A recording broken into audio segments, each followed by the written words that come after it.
All right, welcome back, everyone. Today, we're going to be going into session 5. And in session 5, we'll be learning about scope.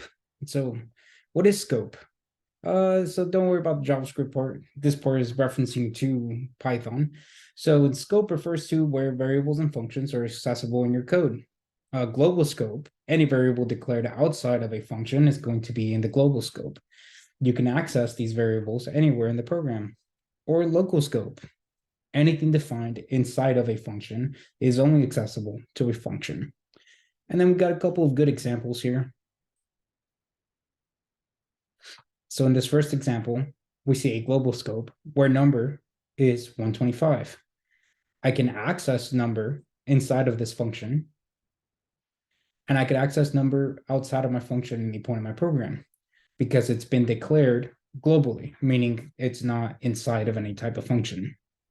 Now, here we see where scope would be not global, but rather local. So we got number, which is a global, and then we got this function that takes in a number, and then we establish another variable in here on line 16 called num.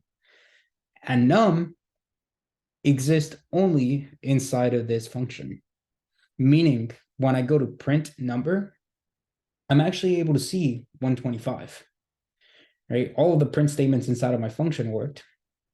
But when I go to print num, I get an error where it's telling me that num is undefined.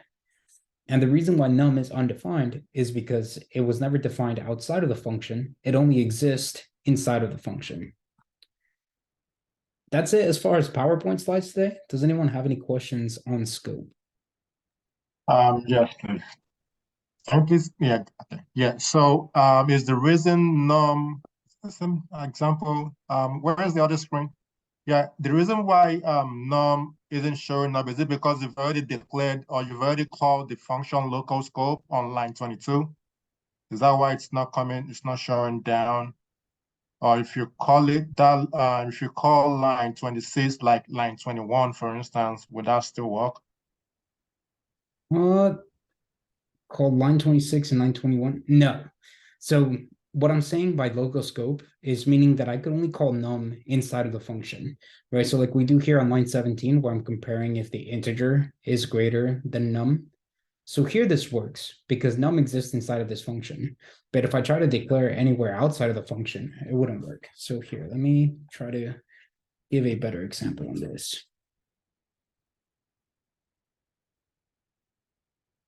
Okay, so we got lessons.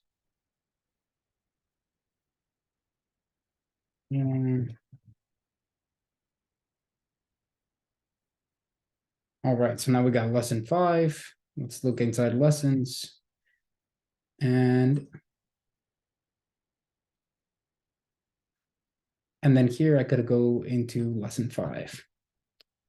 Let me move that over here. All right, so now we got lesson 5. So in lesson 5, let's say I define a function, right? So df, well, everyone's joining us now. Add another number. And here, this is going to take in num, because it's going to be a number. So let's say my consistent number is equal to 100. And what I want to do is return my consistent number plus num. So now if I go to call this function and I put 50 in there, and then I put this inside of a print statement, when I go to call this function,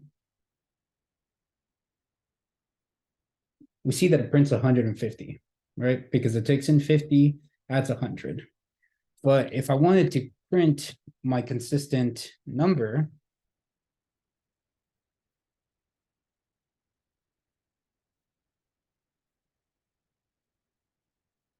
when I run this, I'm going to get a key value error or just an error altogether. Oh, sorry. There you go. Here's my error. And it's telling me that my consistent number is not defined, meaning it doesn't exist, right? So now my consistent number is inside of this function. let's say that I do a global number and this equals 200. So now if I go to print a global number, when I run this, we see that a global number still works because it's defined outside of the function, right? So that's great. That's the behavior that I expected. I expected it to be able to work outside of the function, but now I wonder if it will work inside of the function. So let's say instead of just returning this, let's say if my consistent number plus number is greater than a global number, return global is greater, else return local is greater. Okay, so we see how a global number here isn't highlighted in red. When I run this, it works perfectly fine. My consistent number plus num.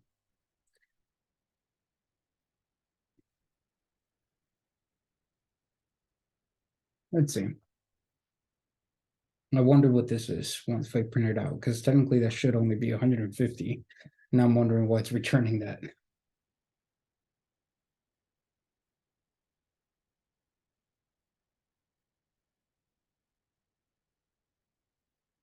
Oh. So it is printing 150. Or actually, it's not even printing it at all.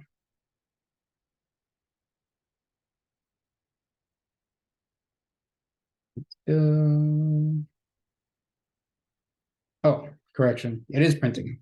So it is printing 150, and 150 is not greater than a global number, but it could just be because of the parentheses that I put in there.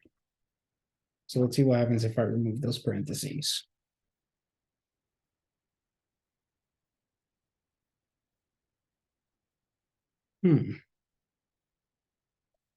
Oh, I got these two backwards. My apologies.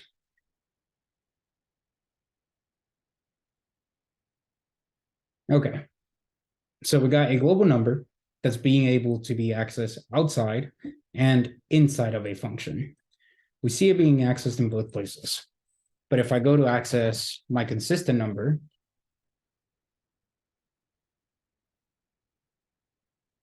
we see that it's highlighted in red because I can't access it outside of the function because it was initialized within the body of this function. Does that answer your question, Akeem? Yes, thank you. Of course, no problem. Does anyone else have any questions about scope?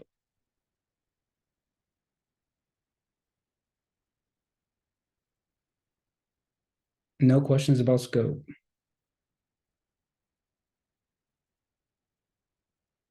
All right, great. So if no one has any questions about scope, I'm going to go through a couple of examples and let's see what we can define.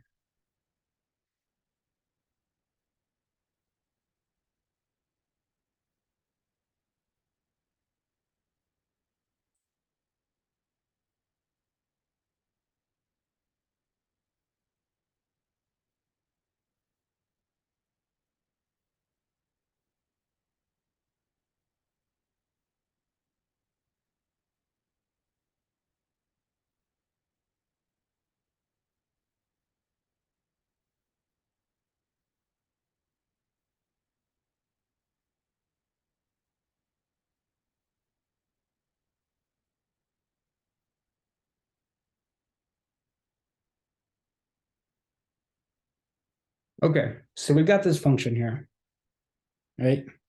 And we have this variable here. So which one of these variables is a global variable? First name. All right, so first name is global because it's outside of the function, meaning that last name is what type of variable? Local. Awesome. So if I were to print last name, would that work?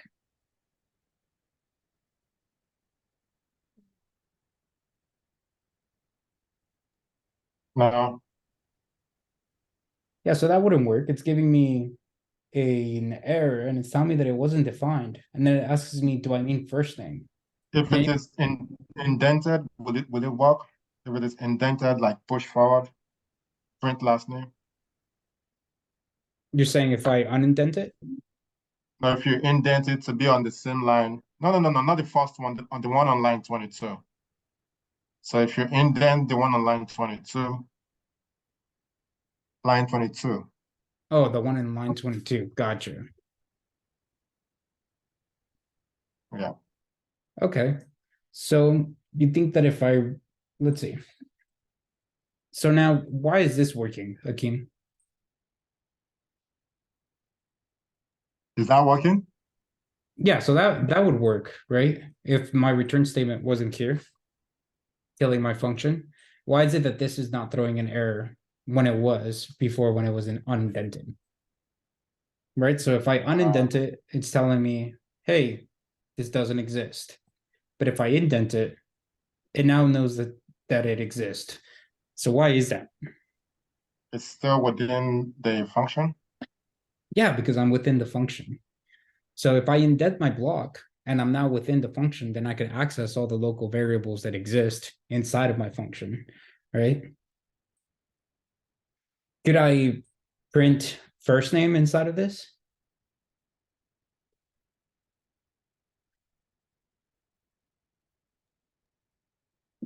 Yes. Yes. Yeah. Okay. Let's see. Print first name. Okay. Yeah, so that's not throwing any errors, right? And I wonder, could I only print that inside of the body or could I print it outside of the function as well?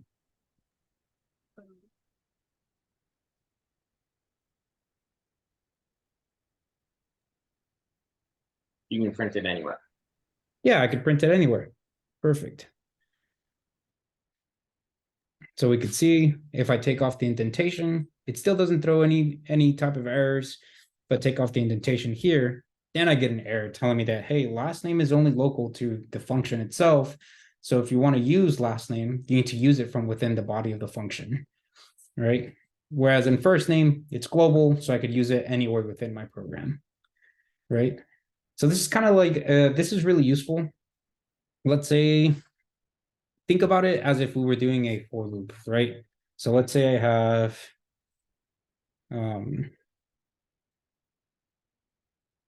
letters to count from, and I make that equal to a ridiculous amount of string, right? Now, let's say I had a counter, and I make that equal to 0, and then I make a for loop. And let me actually comment all of this out so that it doesn't get in our way.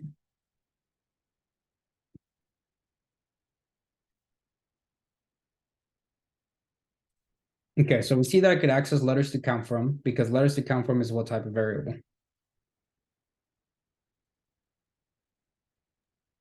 Is it a Well, global with or this is it a... with Say this again? matter now, with this matter now, since there is no function defined or not. So there's no function defined, right? But now let's say that I had counter. So right now I have counter on the outside of my function, right? Or not the outside of my function, but outside of my for loop, right? So let me show it to you in two different ways. And then I have if A is equal to letters to count from I, then I want counter plus or equals 1. And then outside of there, I want to print counter. Okay, so when I run this function or this program right now, is counter is globally in reference to my program, right? But as far as the functionality goes, who's the parent of counter? Who does counter belong to? The for loop. The for loop, right? So if I were to run this program, what would you guys expect to see at the end of it?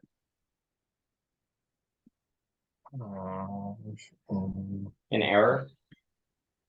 Okay, so let's try that out. Okay, so it doesn't give me an error. It actually gives me the number 1. But I know that A is in here 1 time. And then 2 times. So only 2 times. Let's add a couple more A's in there. Okay, so now we got A inside of the string 4 times. But when I run my program, it's telling me that it only exists 1 time. Can anyone tell me why? Is it because letters to count is global and counter is local? Yeah, so we got letters to count, which is global, and we got counter, which is technically local to the for loop, right? So every time that this for loop goes and switches in between letters, it sets counter back to 0. Right, so let me. Can you print that to see what what's shown? Yes, sir. Let's see it.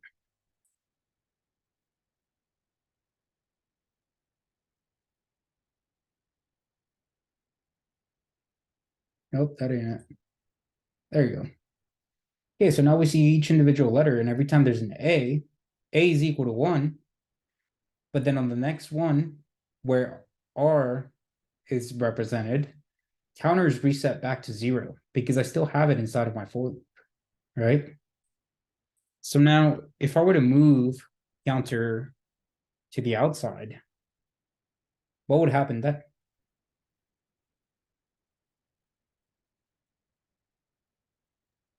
Do you think it would reset, or this time would it just continuously increment throughout the program? Continuous.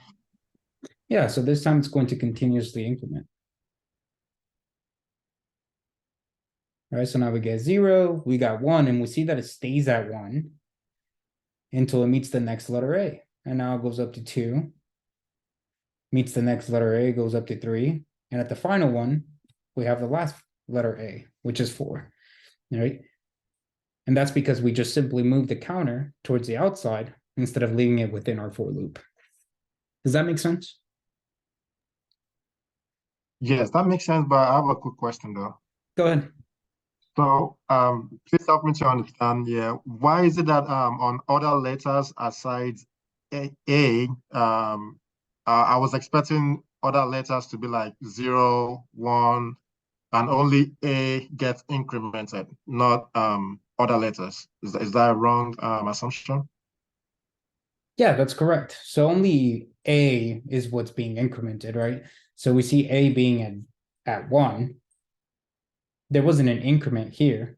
It's just the original value that was set now to counter. And when it meets the A again, it gets incremented to 2, right? Because we have this if statement saying that if the letter is A, then we could increment it. Otherwise, nothing happens. So we see how the number stays constant here because it doesn't encounter the letter A. But then as soon as it does, it rises.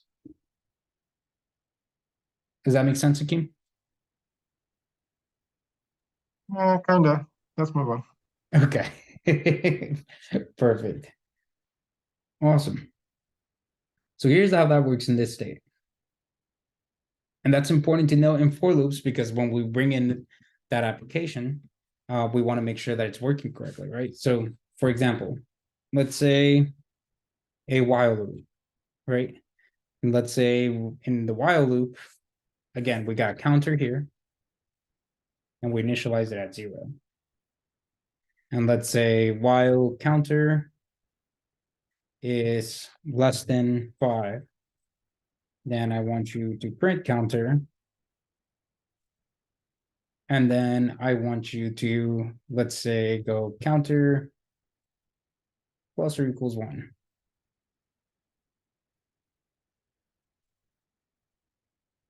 So this is a great way of showing flow, right? Because as the counter is iterating, we see that we established the counter before. We got 0, 1, etc., etc. as it's printing, and then once it meets this if statement, this statement is false, it then stops the while loop. But if I were to put counter is equal to 0 back in here, then I would get stuck on an infinite loop.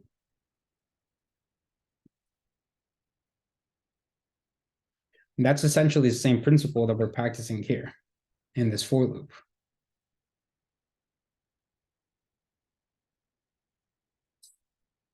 Because now if we were to bring in the counter inside of the for loop, every single time that the for loop is triggered, there we go. Every single time that the for loop is triggered, it would reset itself back to 1. All right. And by moving that counter outside of the for loop, we are allowing that counter to continuously move up in count, so that we could actually get the number of 4 by the end of the for loop. Okay. Awesome. So that covers our global and local scope. Does anyone have any questions on that?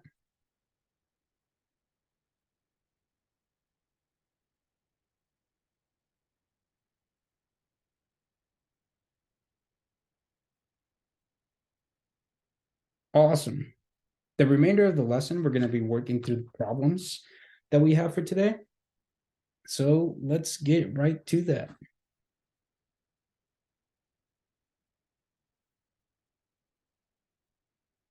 Let me pull those up.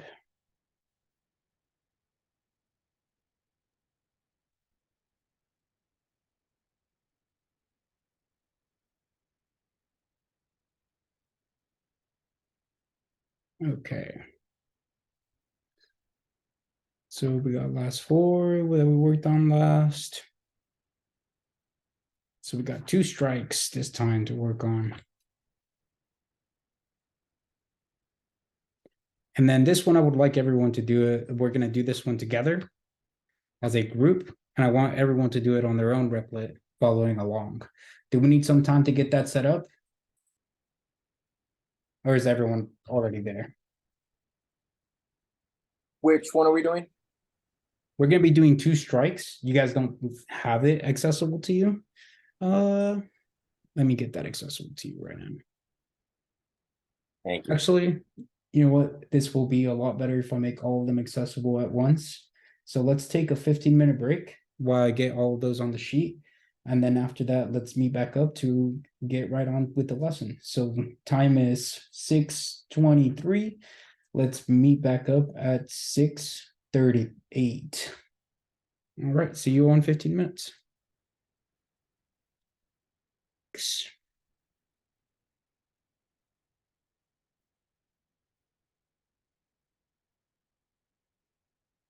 Let me copy that over here.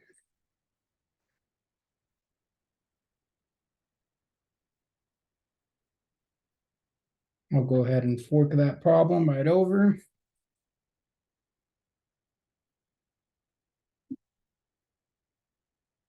All right, so what we're going to practice today is going to be a little bit of pair programming.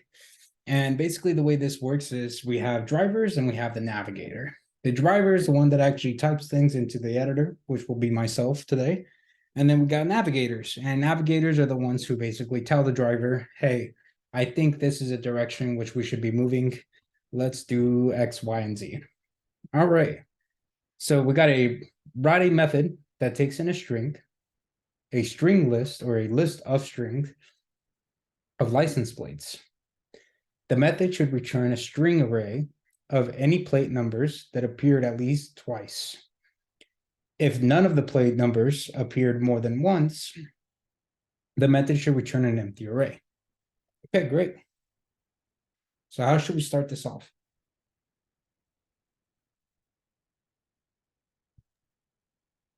Let's actually write some pseudocode first. So what do you guys think we should do?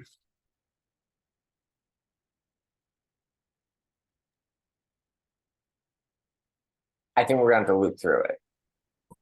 Okay, awesome. So loop through the list. All right, and while I'm looping through it, what else do I have to do?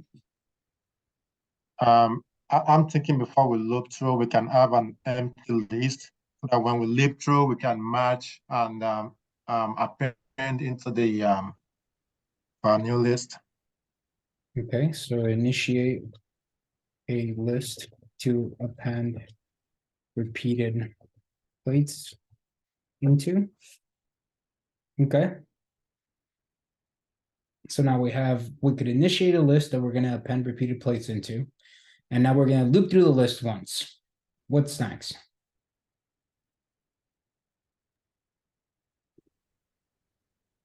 We could use find but I'm not sure if we're supposed to know what the license plate numbers are.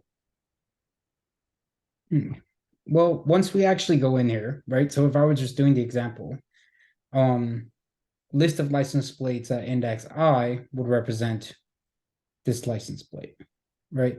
So how could I figure out if this license plate is more than one time in there? Do we have to split the list? Could you specify what you mean by split the list, or do you mean splice?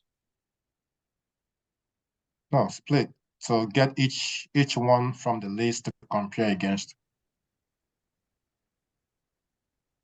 To get each plate number from the list.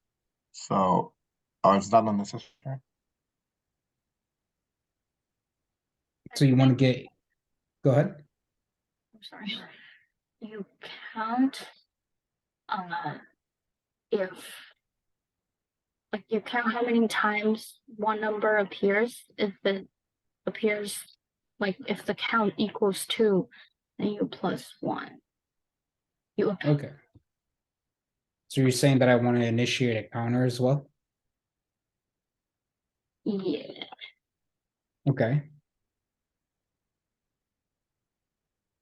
And initialized at 0, or actually at 1, right? To aggregate if repeated. Okay, and you're saying here, if count is greater than or equal to 2, then append it to our repeated plates list. Okay. So let's start writing some code at this point, and let's see what we can do, what we can get from this. All right, so we got repeated plates, and we want to make that equal to an empty array. We want count of current plate. We want that to make that equal to 0. And now we're going to do a for in range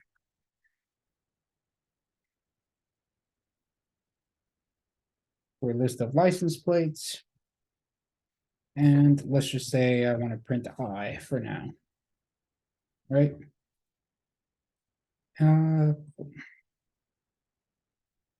So let's do that and see what that gives us. So if I click run, so I is 0, 1, 3, and 4, which is what we expected, right? We wanted the index. So now let's see its corresponding plates.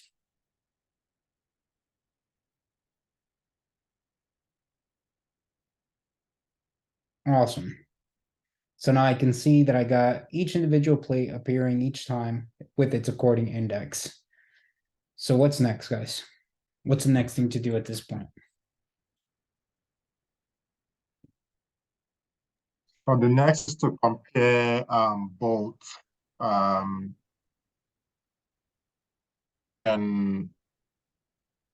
have a new variable, then have it equals to the list of plates with the index to compare the if it matches.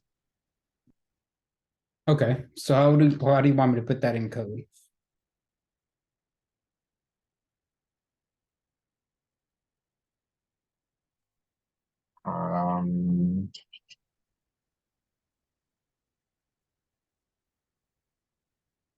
So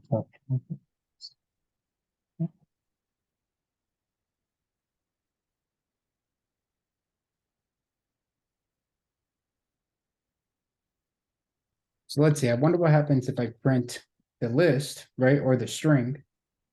So LSD of license plates at index I, and then let's just cut that. Let's do I plus 1 and cut it. So now if I run this, what is this going to give me? Let's see, so it gives me, oh, let's do that. Okay, awesome. So then I retain my first variable, and then I have a list without that first value inside of it, right? We see how it's comparing to the remainder. But the downside is that I'm losing the first index as well. So this isn't going to work. So how else could I hold on to the first number and then check the remainder of the list?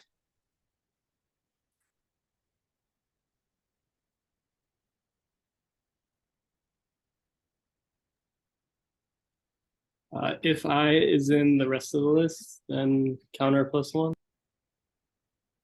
Okay, awesome. Well, the problem is that I can't check the rest of the list, right? Because what if 3, 4, or let's say, what if,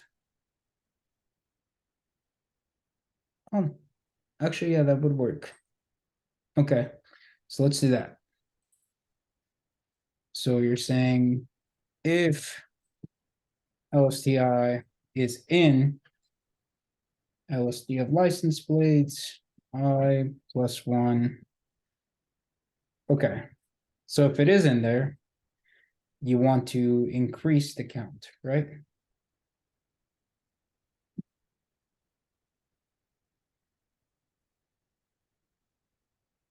That is kind of, Say again. I think it's always gonna be in there. That's always gonna be positive, right? Because every index should be in the list.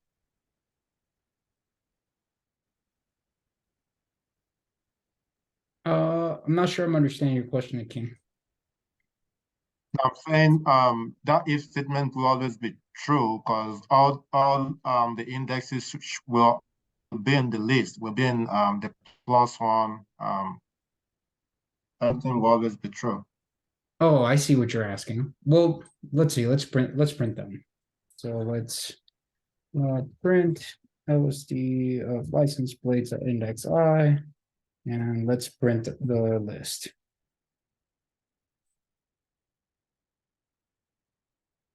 Because we're slicing at this point, right? So when I run this, we see the first variable, and then we see that it doesn't check the rest of the list.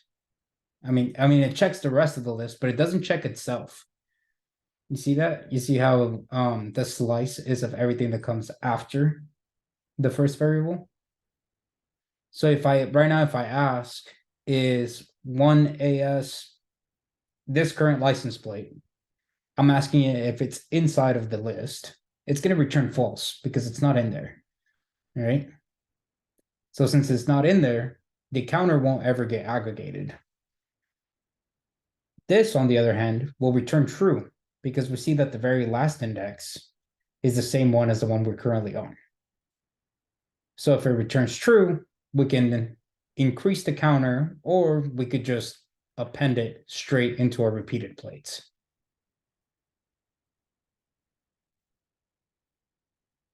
Does that make sense, Akeem? Yeah. Okay. Awesome. And I actually don't know if we're going to need this counter for now. So let's comment it out. And let's see what happens if we append it to repeated plates.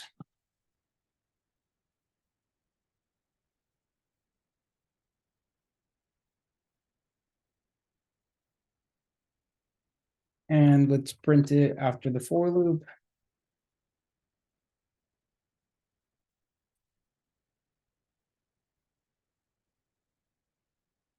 And now when we run it, we're going to see that the for loop is actually working correctly and it's returning me the array that's holding that value, right? So now let's say that we added another one in there.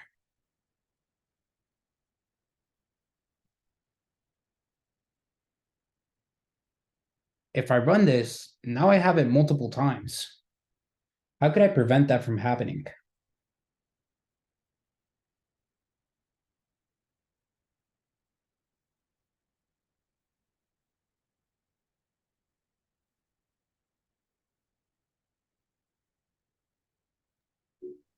For the if statement, you could add a and not in repeated plates. Awesome. Perfect. So let's say and list of plates and next I not in repeated plates. Okay, and now let's run this. And now it only happens once. So now instead of printing, should I print this or should I return it? Return. Right, so now I should have to return it. So let's return this value. And let's uncomment this. And if I press run, both of them should be true. Awesome. Does anyone have any questions over what we did here?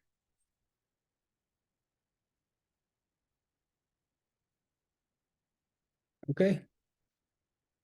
Great, let's move on to the next one. And just to be clear, we're all supposed to be coding to this together. So if you guys have any questions or you come up with a bug on your side, please let me know so that we can debug it together as a class. All right, so some of the negative numbers in Python. So let's fork the replit.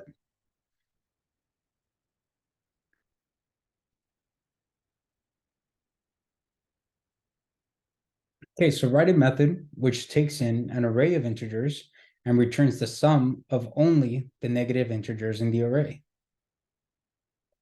Awesome. How could I do this?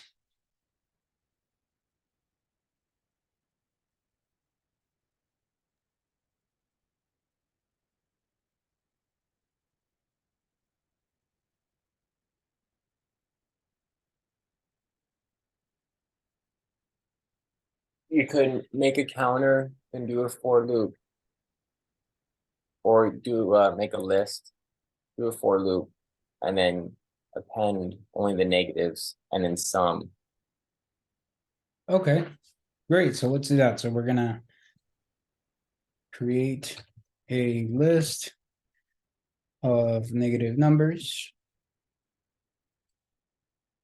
I'm going to loop through the list. Inside of the loop, I'm going to evaluate if they're a negative number.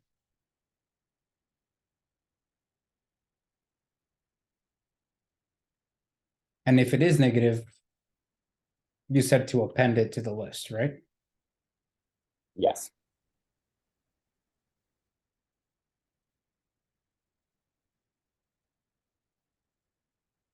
If num is negative, append to list of negative numbers.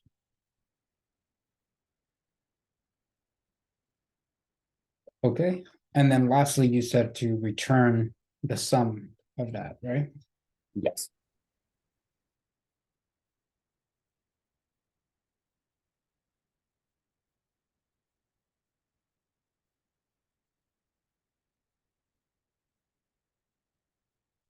Okay, so let's check it out.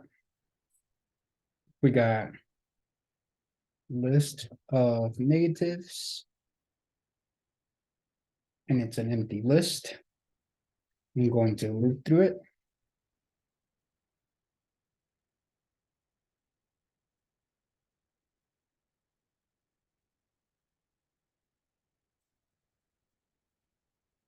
And after looping through it, I'm going to make my if. Quick question. Yep. Should we be looping through the range and length, or just looping through the actual value itself, just to get the actual value to compare against? We could do that. So let's see. You're saying to do a for num in list of numbers instead of I in range. Correct. Okay. Yeah, that works right. Okay, so for num in list of numbers, and if num, how do I find out if it's a negative value? Smaller Yeah, than I one. can. What is it? Num is smaller than one. Oh, than zero. Okay, so if the number is less than zero, and I could say list of negatives, append num. And then instead of this pass, now I can return the sum of list of negatives. So let's see what that does. Oh, perfect. Easy peasy. So let's visualize it a little bit so that we can see it. Let's print list of negatives real quick. Okay, so we see that in the first array, we get the first iteration. 3 isn't a negative number, so it skips it. -1 is a negative number, so it appends it. -9 is also a negative number, so it appends it. Hits 2, 2 is a negative, so it leaves it alone. It adds -1 and -9 together and returns -10, which causes us to have a true statement. And then in our second iteration, since there is no negative number, it returns an empty array. And the sum of our empty array is 0. Awesome. I'm actually interested about that. I wonder what the actual sum is of an empty array. Let's see. Print sum.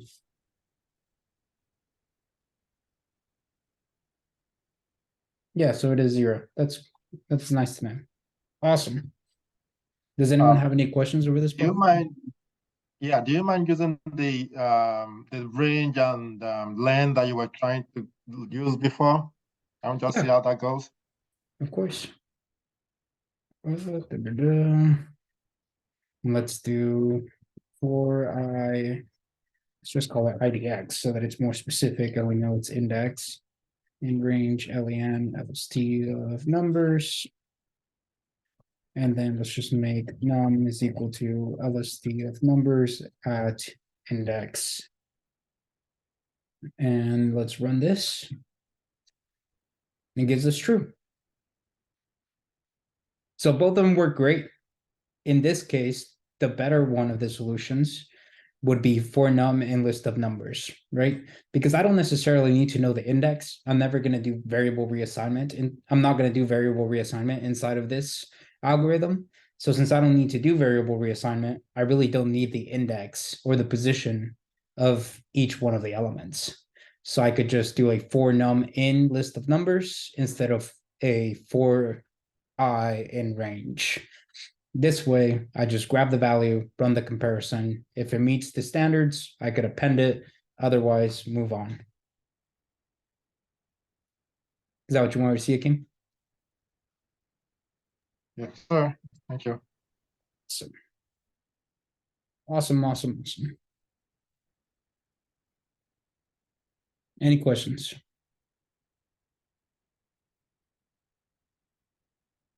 Okay. Let's move on to initials. We are moving fast through these ones.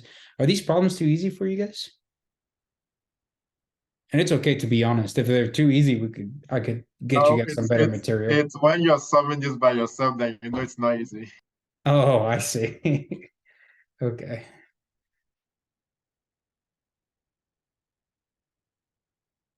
Awesome. So we got initials. Let's fork this real quick.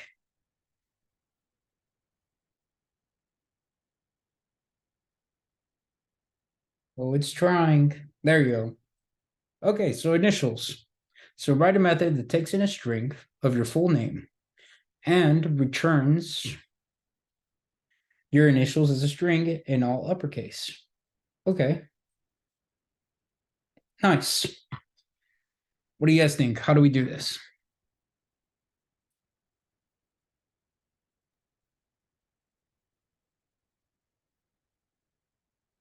Could you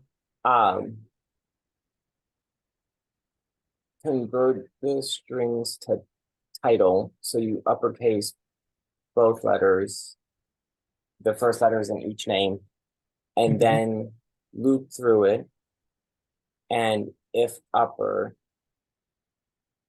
put that into a new string, or append that into a new list and return that value.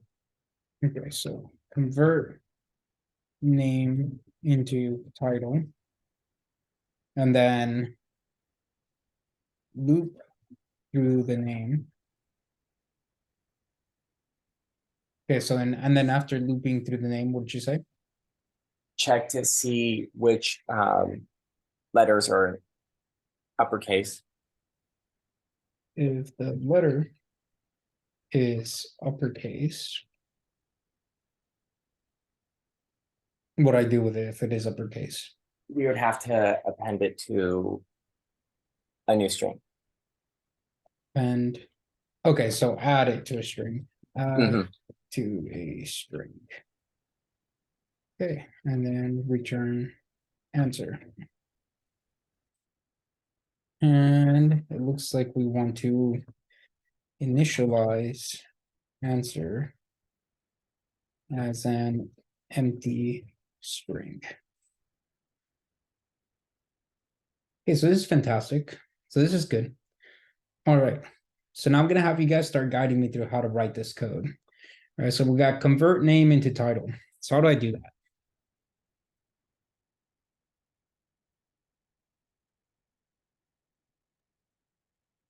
Name the title. Okay, awesome. So probably want to, let's put it into a variable. So name, title. And let's just print that.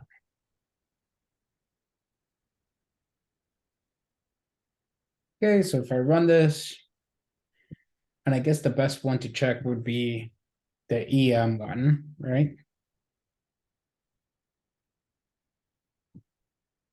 Okay, perfect. So it works great. It's capitalizing both the E and the M. So that worked. All right, so the next one, initialize answer as an empty string. How do I do that?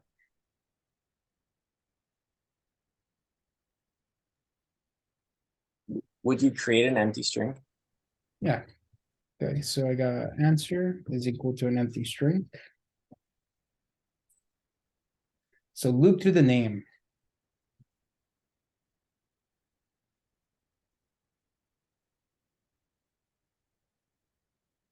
So for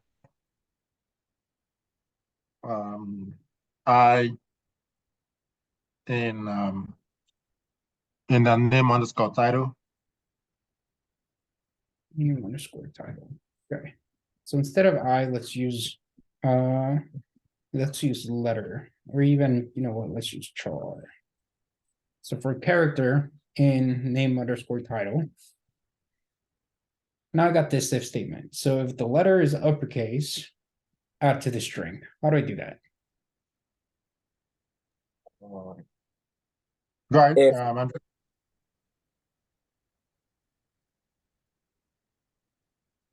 Akeem, were you saying something? I'm sorry, I think I might have interrupted you.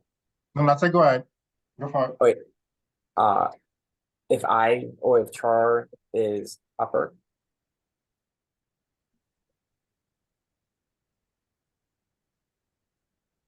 Okay, and then it And- says, go ahead.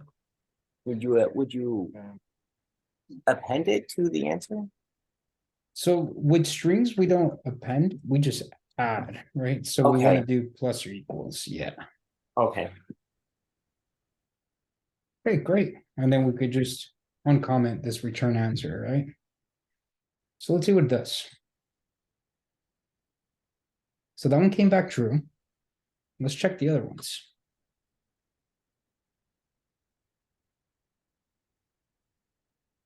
All right, great. We got all three truths and we did it with very minimal code. So this is awesome. Fantastic. Question. Yes. So when we appending or adding line 14, can you explain that, how that logic worked? because I was expecting us to use the append function. This method. I see. So you were expecting us to use append instead of adding. Yeah, so I could definitely do that, right? So with string we don't append. Append is a function that or a method that only belongs to list, right? So if I were to turn it, and let's leave this here. Let's say that I make answer equal to an empty array. If I were to do it this way, this would work, but I would just need to change one last line of code. So let's print answer so that we could see it. Okay, so we see answer and it has a list of capitalized letters. So how do I make them so that they look like this?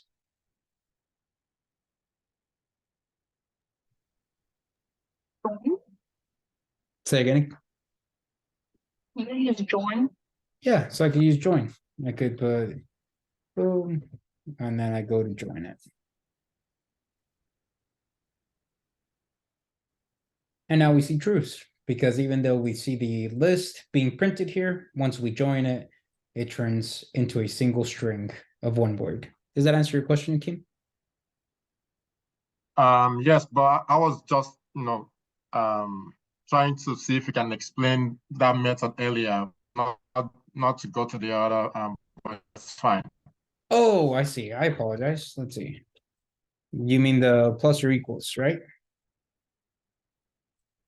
Yes. Okay. Awesome. Yeah, so in this case, what we do in the plus or equals is I want to add it to itself. I wonder if I could just do plus. I wonder what that will do. Okay, so that turned it false. And my print of answer seems to not have worked either, right? So we see that the print of answer is just empty, right? So that's because I can't just add something into the string. I have to add it to its prior representation. So what I could say is answer is equal to answer plus char. Right? And that's how we get EM, MGS, et cetera, et cetera. But the shorthand of that would be to write it as in plus equals, saying, hey, I want answer to be equal to myself or itself of answer plus char. And that's how we see MJ, EM, and MGS. Is that what you meant, Akeem? Gotcha. Yep. Yeah, of course. No problem at all. Awesome.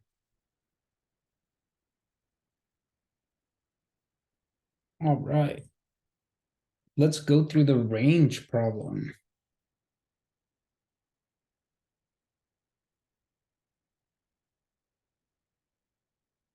Range forked. And for this one, I'm gonna go ahead and ask Alvaro to try to take the wheel for this one. If you're available, Alvaro. No, actually, I'm not ready for this. I just want to pick it up by observing, to be honest. Oh, okay. Perfect. Awesome. Thank Yeah, of course, no problem at all. You want to give this a shot, Erica?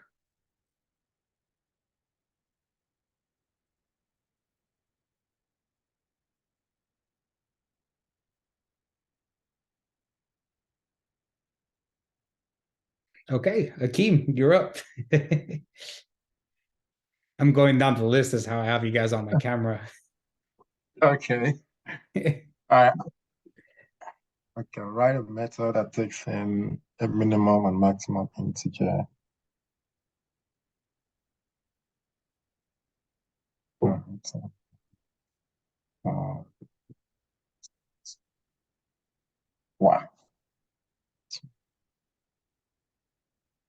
Yeah, so let's see. It says write a method that takes in a minimum and maximum integer. So in this case, we got 3 and 7. And return an array, or in this case, a list. So let's switch that real quick. We want a list of all the integers in between in ascending order. So that's So that's awesome. I'm pretty sure Python already gives us a function that will give us a range of these numbers. So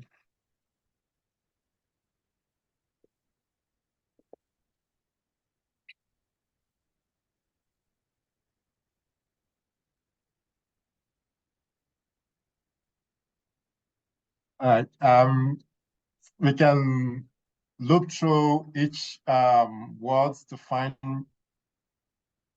the range. So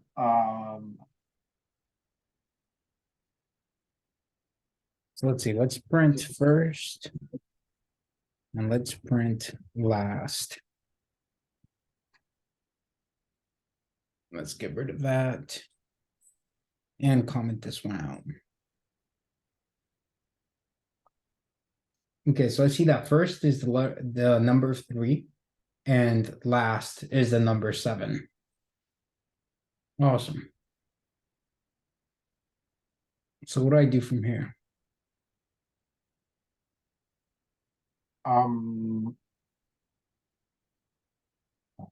we have to.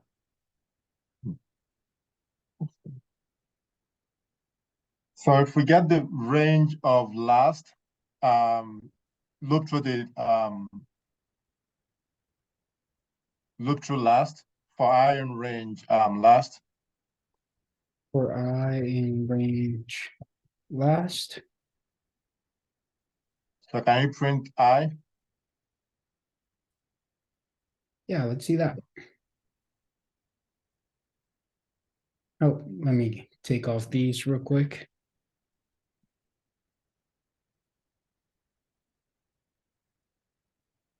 Okay, so I got 0, 1, all the way up to 6.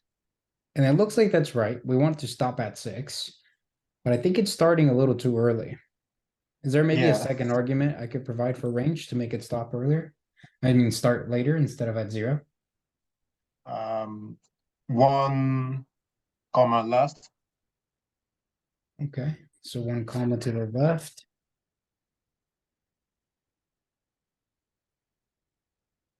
Can you please run again? I think if I put 1 comma to the left and I run it, it's going to tell me if there's a syntax error.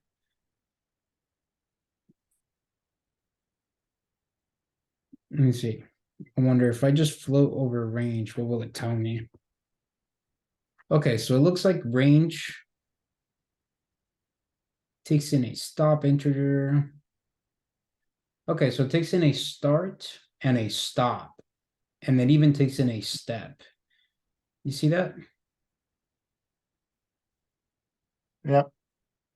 Okay, so where does the start go? 1. Yeah, so I could put first here, right? I could put first and last, and then if I print this, that gives me 3, 4, 5, and 6. Okay. Is that what we want though? No, 4, 5, 6. Awesome.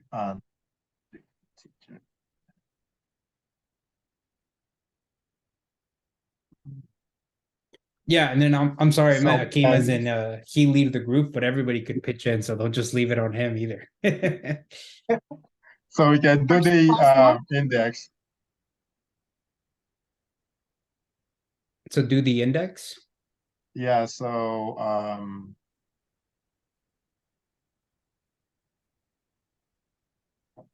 from index of 1 forward. So instead of doing 0, 1, 2, 3 for 0, 1, 2, 3, then start from 1. So you want to start No, from one. when on line 6. So instead of printing the whole thing, we can we get the index from there? Yeah, so line 6, I is the index, right? We need Can we to be able to, oh, sorry. Can we do in range first plus 1 to last?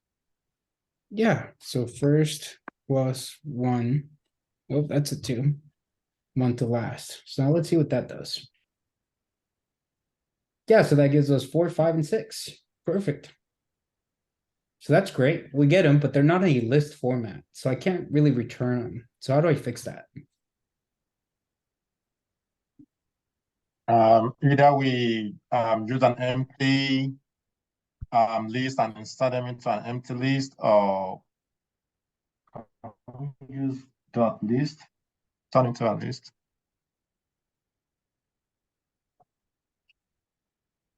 So you're saying to make an empty list and append it into the list?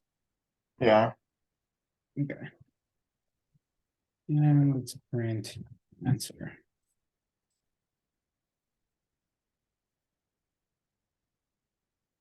Nice. So that does work. We get 4, 5, and 6. And let's return it.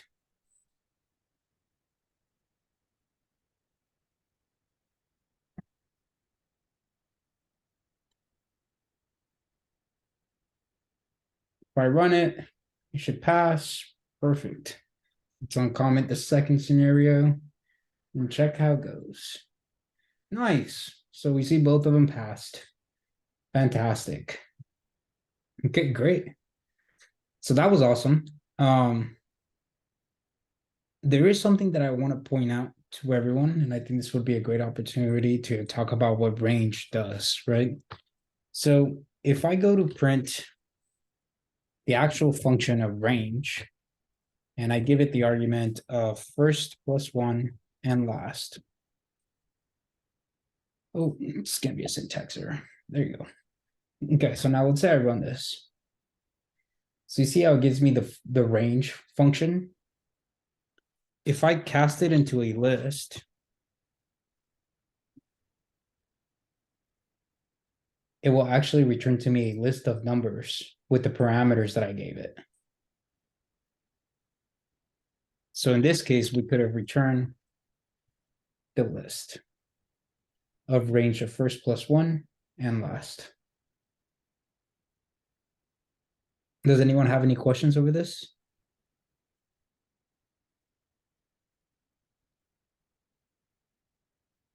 Easy peasy, huh? Awesome. Yeah. Yeah. Let's see, back of the line. This one looks like a pretty good one.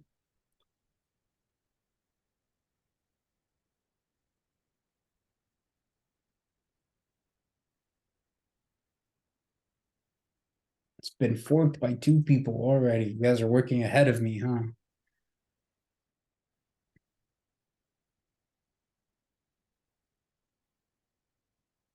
Oh, it's trying. There you go. Okay. Write a function that takes in 2 arguments, a list of names and a number, negative or positive. The number represents how many positions the names in the array should move. Ooh, this one's going to be a little tricky. We're going to have to do this one all together.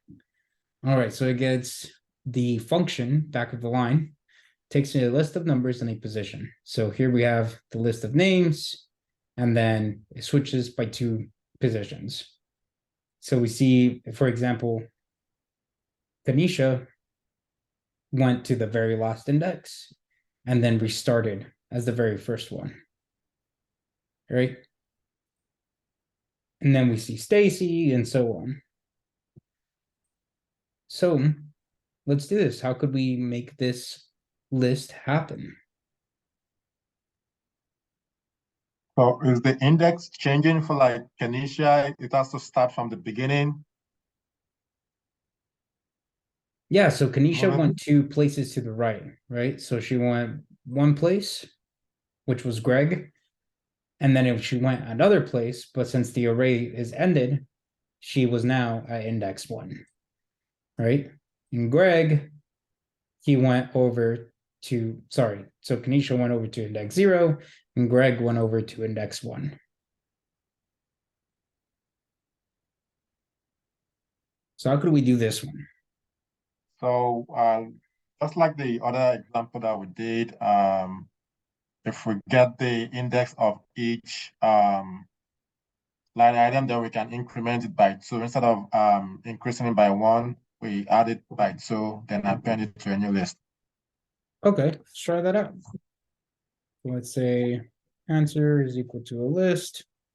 And let's say for I in list of names, or sorry, this would be range.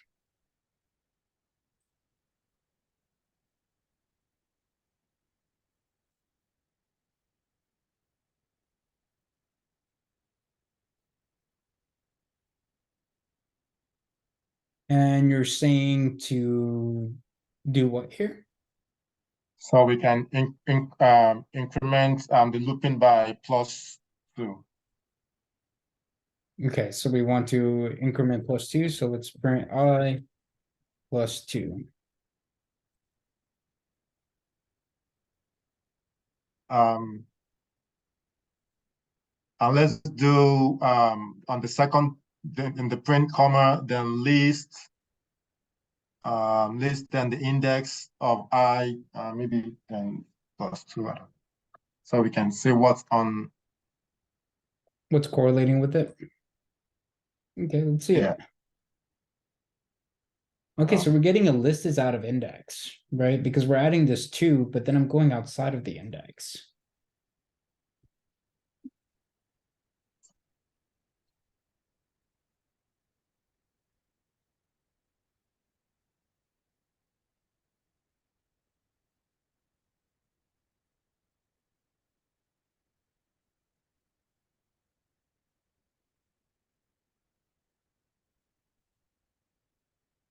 So how could we prevent that from happening?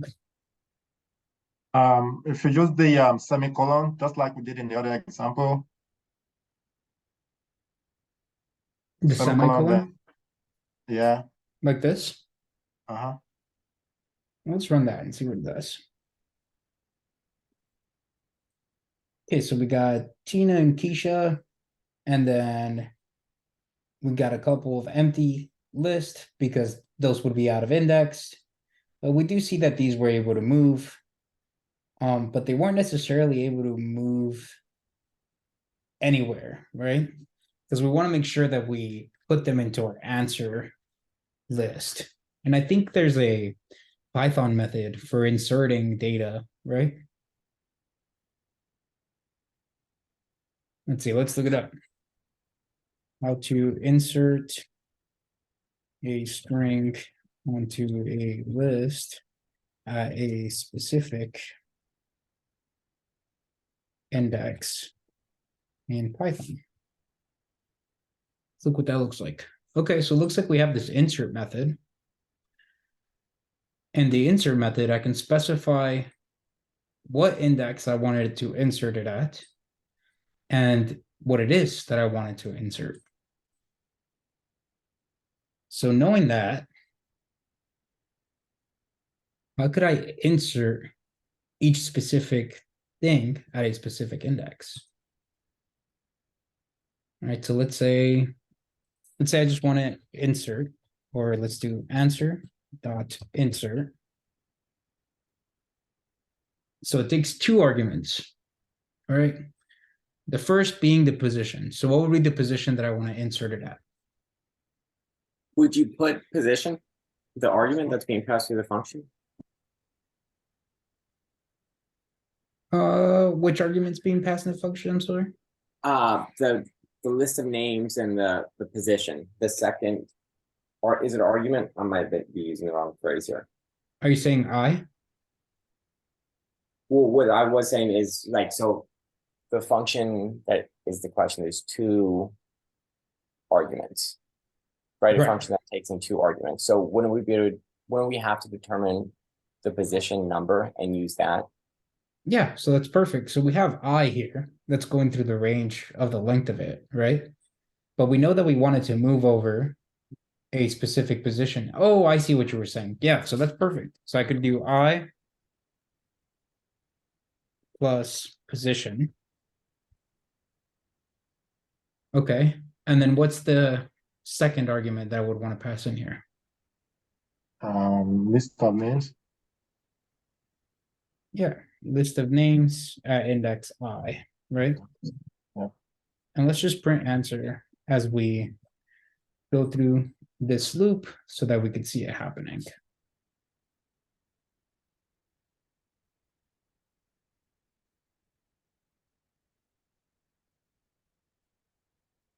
Okay, so we see Kyle because we're trying to insert something, right? But as we're trying to insert Kyle into position 3, currently there's no such thing as position 3.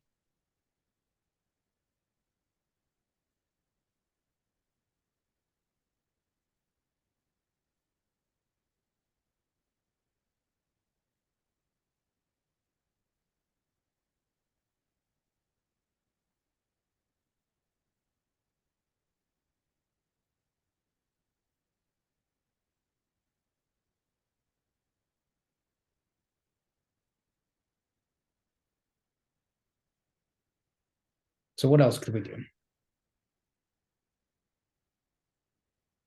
Maybe we could do some variable reassignment, right? So maybe we could do where answer is equal to the length, to the range, to a list of the range of names. So let's see if we do that. I wonder what that would look like.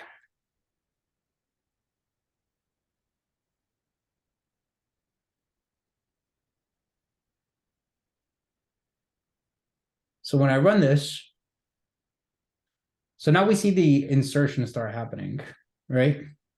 But we got all these leftover numbers that aren't supposed to be in there.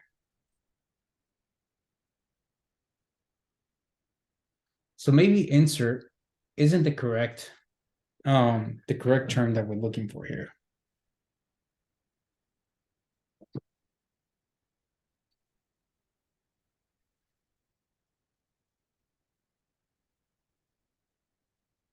So if I were to be using variable reassignment, right? So let's print answer at index I, and let's print list of names at index I. See what that looks like. Okay, so we've got 0, Kyle, 1, Stacy, 2, Tina. And we just basically want to exchange these, right? So I don't want 0 to be equal to Kyle. Instead, I want the number 3 in this case, because I'm adding 2, to be equal to Kyle. So how could I change that?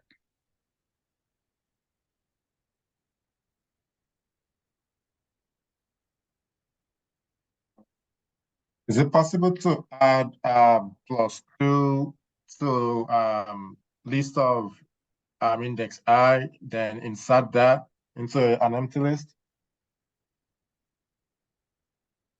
Into an empty list? No, it wouldn't work that way.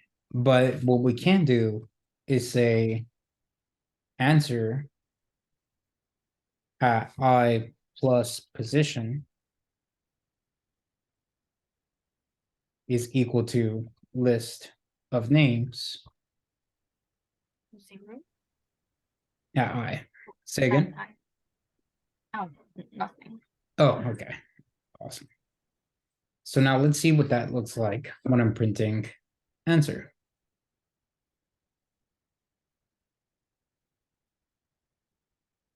Oh.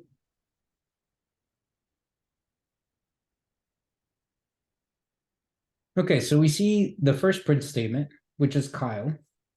And Kyle is no longer at index 0. He is now at index 2 when I print answer. Right? And then Stacy and then Tina. So everything's moving correctly.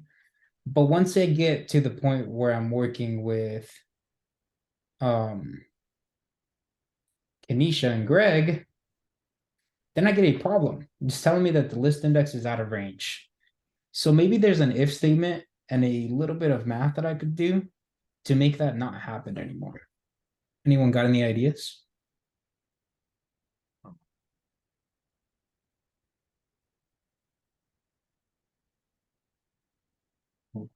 For the position, instead of I plus position, could you do like I plus position, then the percent sign, and then like the length? To find out if there's a remainder? Yeah, and then it should send it to the remainder. So the ones at the end should go to the beginning. Oh, I see. So if there is a remainder, then it should go to the beginning, right? Okay, so let's say I pause to change is equal to I plus position, right? And then we could do pause to change in there. And now all I want to do is evaluate if pause to change is greater than, because I want to make sure it's not greater than the actual length of my list, right? So how can I check that? Of the list. Could you say that again, second? LEN list of names. Okay, so LEN list of names. Okay, so if it is greater than list of names, then what I want to do to pause to change.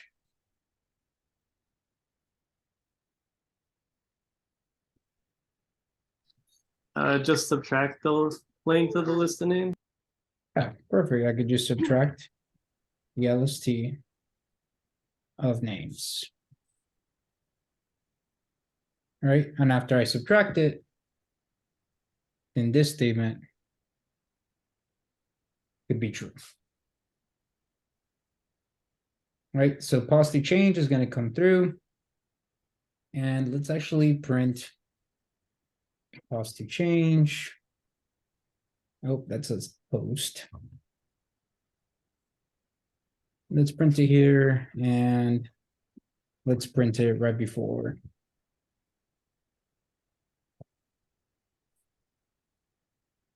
Okay, now we have quite a bit of print statements, so let's just get rid of this one. Okay. So let's see what that looks like. Okay, so we still have an error, and it's saying list assignment is out of range. So let's figure out what that's happening, right? So in the first one, we got pause to change. We got I plus position, which is 2. So then we see the number 2. And then I ask, hey, if the position is greater than the list of names, then the length of the list of names, I want you to subtract. But 2 isn't greater than the list of names.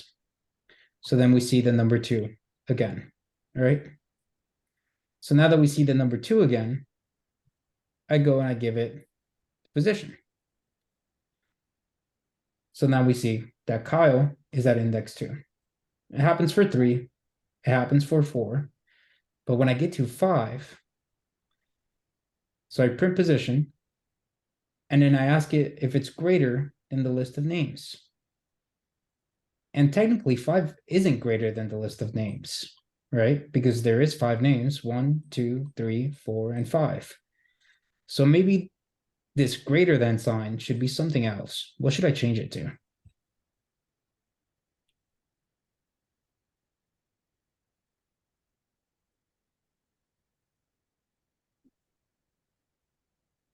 Greater than or equal to. Yeah, perfect. So I'll just put greater than or equal to. Now when I run it, we see that everything changed, right? So we got Kyle is now at index 2. Stacy's at index 3. Tina is at index 4. And now Kenisha's original value was 5. And then I ask it, hey, is the position to change greater than or equal to the length of the list of names?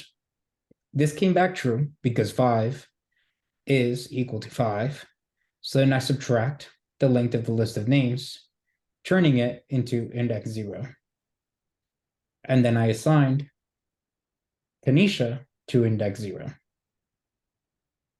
Same thing with Greg. When Greg came through, it was 6, which is greater than 5. So we subtracted 5 from 6, giving us 1. And then we assigned Greg to the index of 1.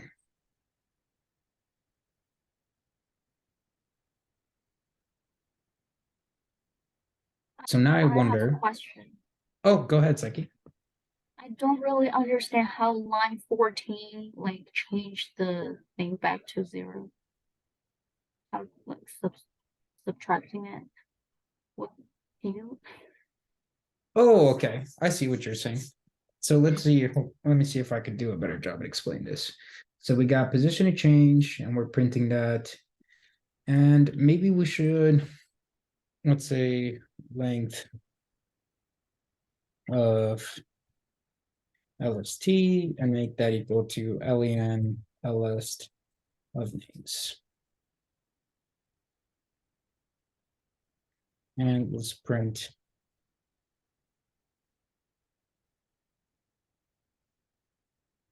length of LST.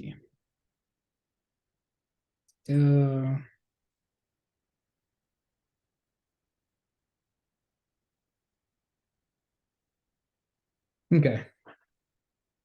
So position to change is the current index that we're working in plus the position, right?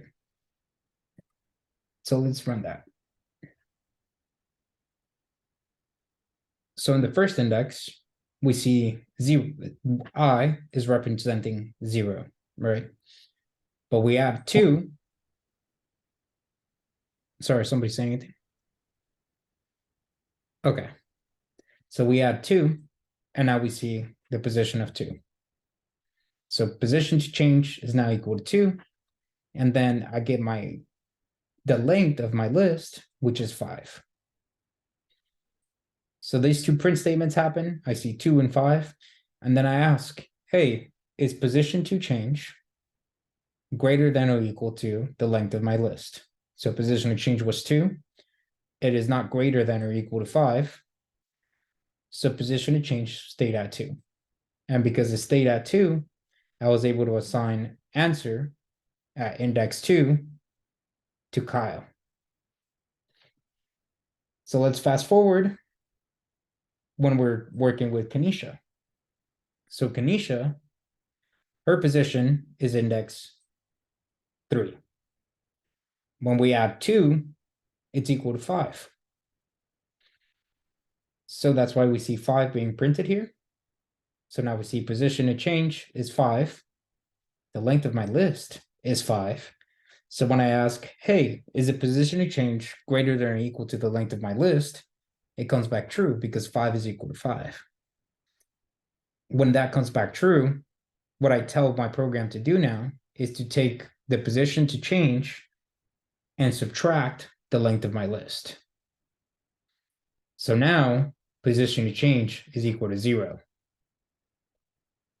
And we see that Kanisha is placed at index 0. Did that clarify it a little bit, Seki? Yes. Okay, awesome. So that fixed one of our problems. But now I want to see what happens when I'm running into a negative number.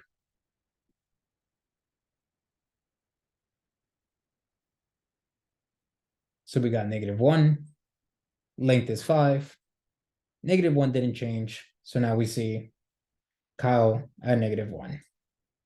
Then we got Stacy, Greg, and we see that the final result is what we wanted, right? We got Stacy, Tina, Kanisha, Greg, etc., etc. So instead of this print, let's go ahead and return this now. Let's run our program. We'll see our print statement still, but what we care is if we see true or false. And we see false. So now I'm curious as to why we see false. So let's print again our answer. Let's run it. Oh, I see. And that's why indentation is important. Okay, so now I run it and I get back true. Let's take off some of those print statements.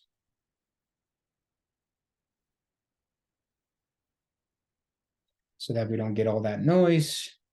And let's uncomment this line. We run it all together and we see true and true. Does anyone have any questions over what we just did?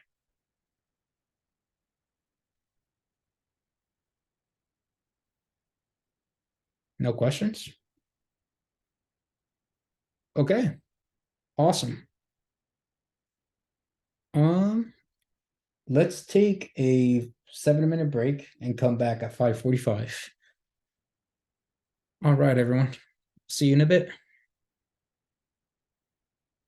There you go. Okay, welcome back, everyone. Let's pick up from the max error. So let's fork this. Let's see what we got.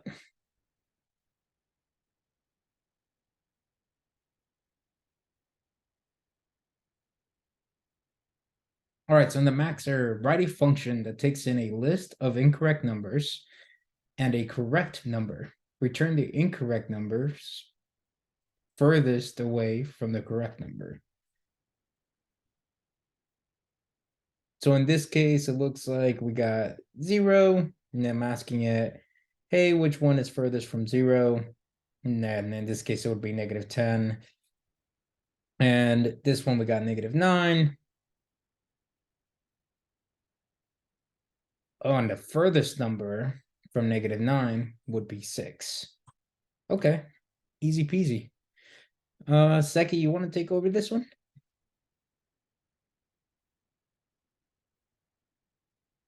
If you're around. Awesome. Yeah, so what do you think we should do on this one, Seki? We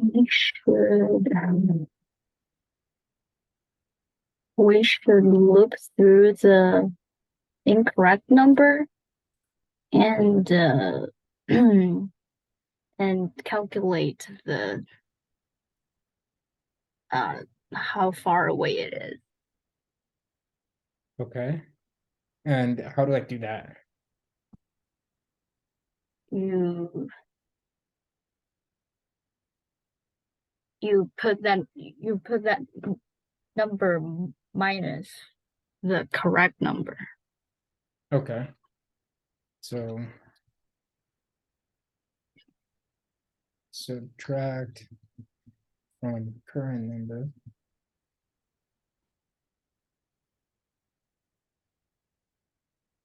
Okay. And what do I do with that once I find out the difference? That difference is greater than the max number of the list. I see. So you want me to start a list up here?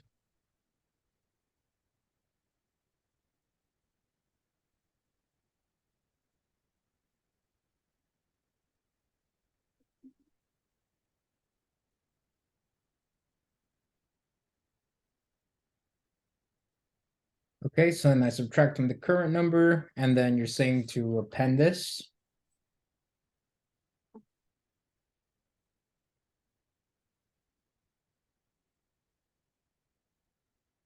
Okay, and then you're saying to return the max from there, right?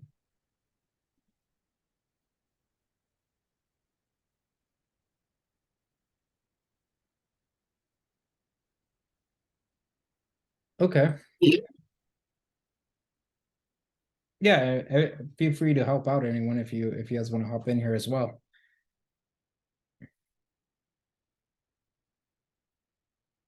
Awesome. So let's put this into code. Let's see what this looks like. So we got list of differences. And let's make that into a list. And let's go for I or for number and list of numbers. Oh, looks like they used LST. Then I want to take. So it says subtract from current number the correct number and append it to the list of differences. So let's go with list of differences dot append. And I want to take current number. So num minus correct number.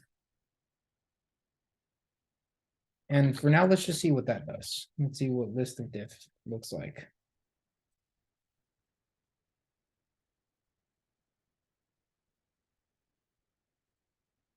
So we've got a traceback error here. Max error is equal to -1. What are you angry about? Let's see. List of numbers is not defined. Did you mean LST? It's pretty good. Oh, There we go. See? Editor knows better than me. I apologize. All right. And now Let's say again, Akeem? never mind. Oh, okay. Okay, so now we got 3, 6, and 10. So that's the differences between it and 0. So what would it look like? What is it that I want to return now? Because if I return the max, I think it would return 6, right?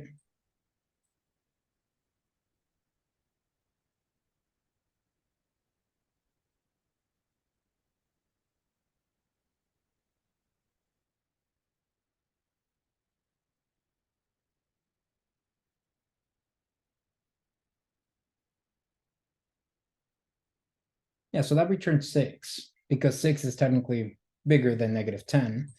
But -10 is definitely the one that we want to return. So what now?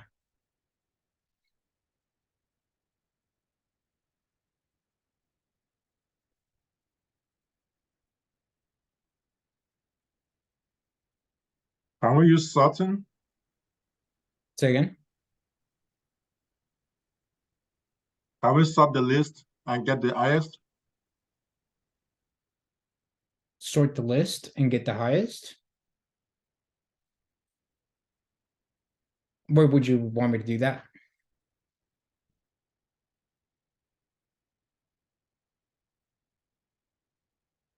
Well, ascending or descending to get the from lowest to highest or highest to lowest, and pick the highest value from there. And it looks like it's sorted anyway, so Yeah. I think the problem is that we're trying to use the max function, right? Because what I want to know is which one is furthest away. So 10 is furthest away. Return a minus to a positive. Okay. So do you want me to turn this into an absolute? Yeah.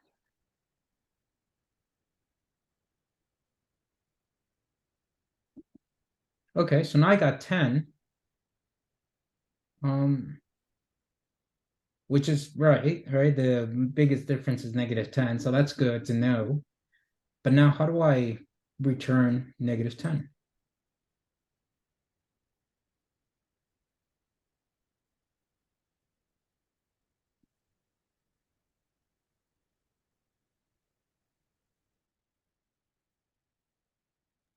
maybe we can do list of difference multiplied by -1. List of difference multiplied by -1.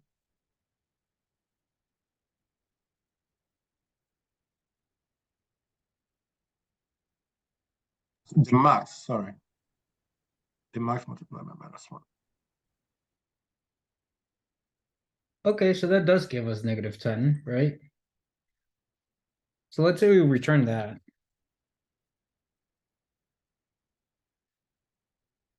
This would give us a true statement. But what happens when I run it against -9 and 6? No, it's giving me false.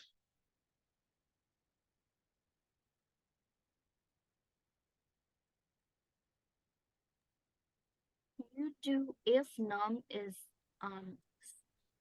Greater than? smaller than 0, then return multiply -1. Else it's just return the max list of difference. So let's say I took off the -1 here, right? And I ran it.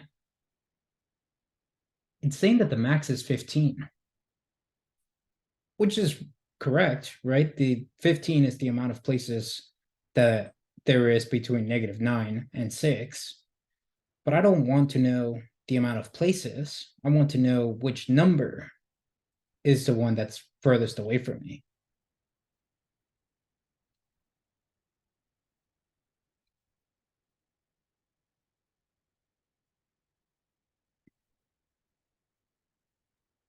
If we used range for list numbers and correct numbers, could Mhm. we return the value with the most steps in between? Not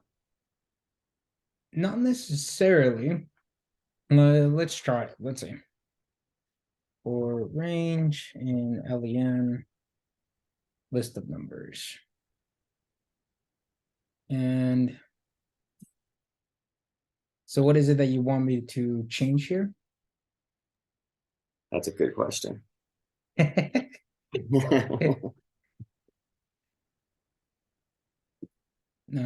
the differences. So Okay. we can use the index position for each num. So we can know 3 is at index 0, 6 is at index 1. Okay, so I could get the index position, right? And this is pretty good the way we're trying to solve it. But I guess I would have to ask you guys to try to think about what data structure we're structuring this in, right? If I wanted to retain the original value and the places at which, or the original key, and then the value representing the difference between the places and between each key and the correct number, maybe a list isn't the correct data structure that I should be using. Dictionary. Okay, so let's change it over to a dictionary and see what that looks like. Okay, so I changed it over to a dictionary. And let's revert this back to our original list of numbers. Okay, and now instead of appending, I don't want to append. Instead, I want the key, right? Which would be the number itself. And I want it equal to the number minus the correct number.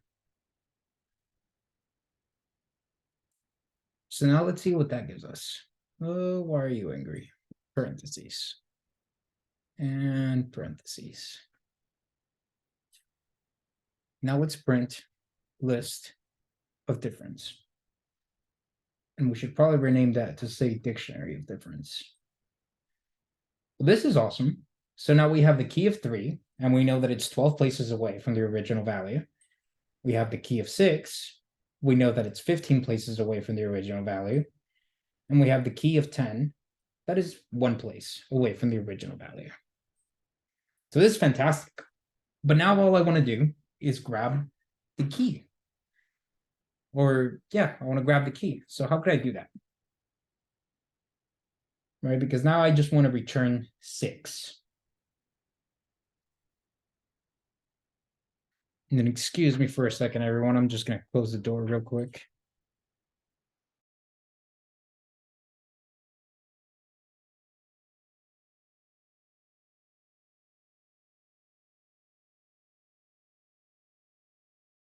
Sorry, we have a crying baby in the house. All right. So now we got 3 and 12. So what type of dictionary method could I use to get the maximum?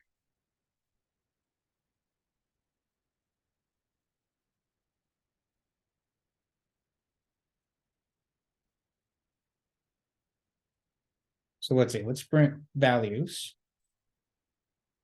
And let's print list of div. And let's get keys. Let's see what both of these look like. Okay, so we got a values, which gives us 15, and we got keys.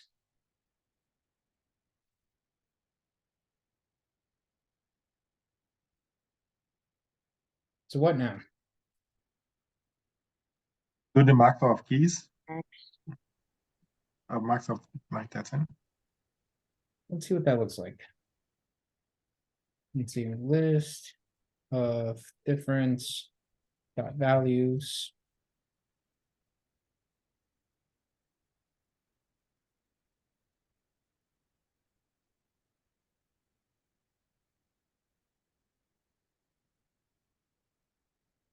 Okay, so we get the number 15, which is great, but it's not giving me the key.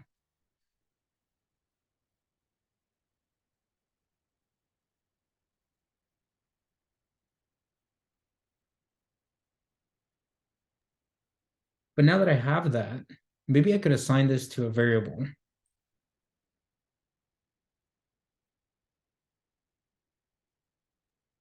Did you do max diff equals max list of diff?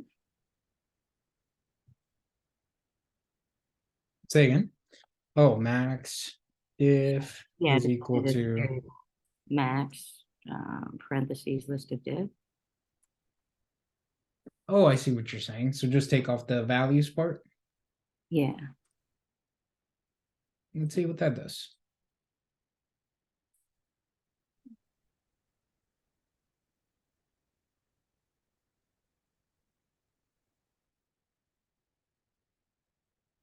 Okay, we run that.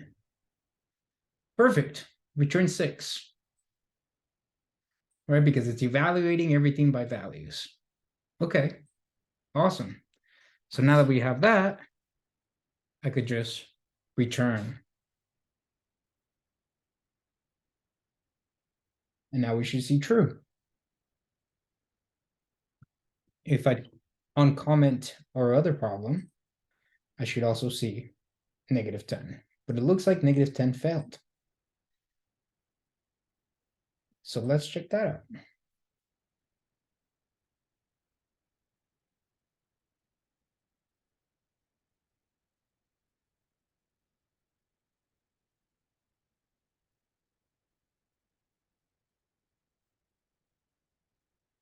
So it looks like in this case, it's also returning 6. So maybe it's not evaluating by the value, it's rather evaluating by the key.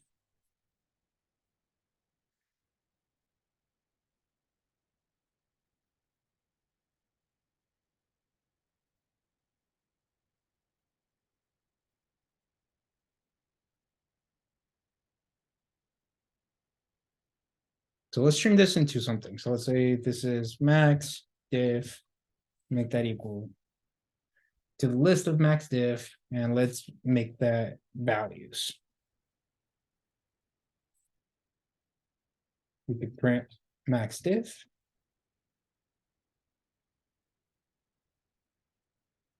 Okay, so now we see 10 being printed out. And maybe we could just do a for loop. Let's do for key in list of diff if list of diff at key is equal to max diff, then return key.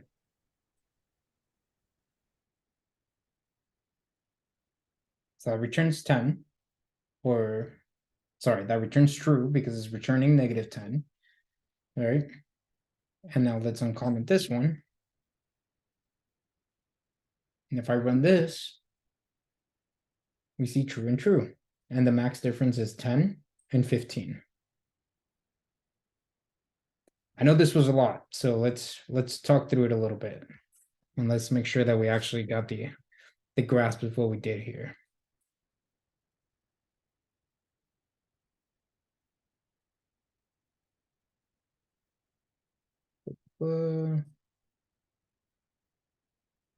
Let's erase that.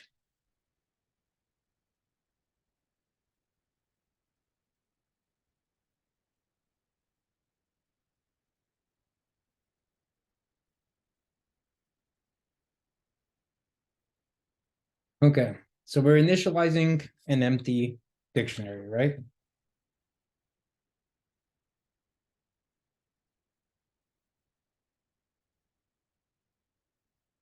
And then we're going to loop through the list of numbers. Once we loop through the list of numbers, we're going to create a key representing the current number and a value representing the difference between the current number and the correct number. So that's what we're doing here, right? So in this case, we got 3, and the difference would be 3. So 3, 3, 6 and 6, and 10 and negative 10, right? But it wouldn't be negative 10 because we're turning it positive, so it's grabbing 10 itself. Okay. So once we have that, we then saved the maximum or the largest difference by using max on the dictionary values.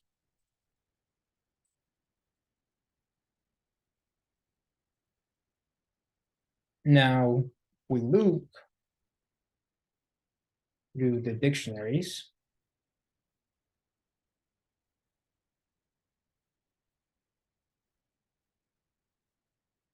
If the dictionary value matches the max diff, return the key. Does everyone understand this? Or does anyone have any questions or anything that I could maybe clarify a little better over this? Yep. Line 17. Line 17. Yeah, so we're comparing against the max value. Mm-hmm.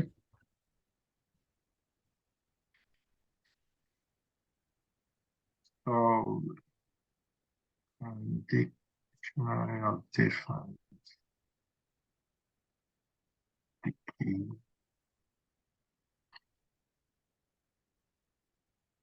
Yeah, so let me run this real quick so that we could see it. So we have a dictionary, right? And then the key is 3. And I think the other one does a better job at explaining this. Okay, so we see the key is 3, and then the difference is 12. We got the key of 6, where the difference is 15. The key of negative 10, where the difference is 1, right? Because negative 10 is 1 place away from negative 9, 15 places away from 6, and 12 places away from 3. And now let me throw the max difference into the mix. So now when I run it, I can see the max difference, and it only matches in one of them, right? So we see 15 matches 15 on the key of 6. So now in this if statement here, I'm asking, hey, if the value at the key in this dictionary is equal to the maximum difference, right?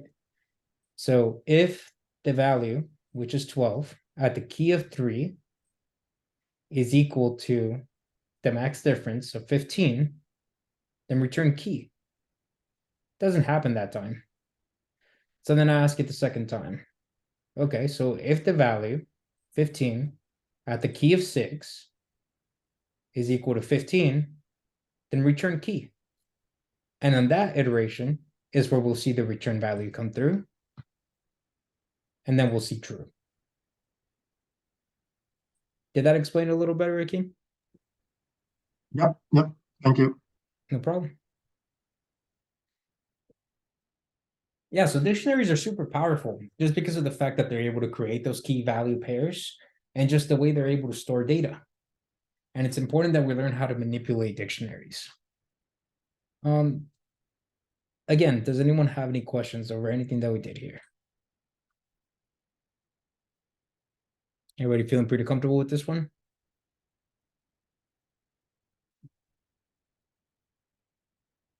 All right.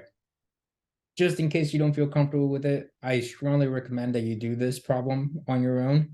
Try to do it with a dictionary. Do it on your own. If you run into any bugs, watch the video, and then try to see if you could even come up with a better solution that we could maybe share with the class tomorrow.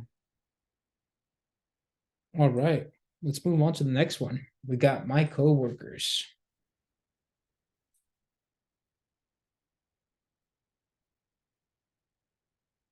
And let's fork this on. Here it comes.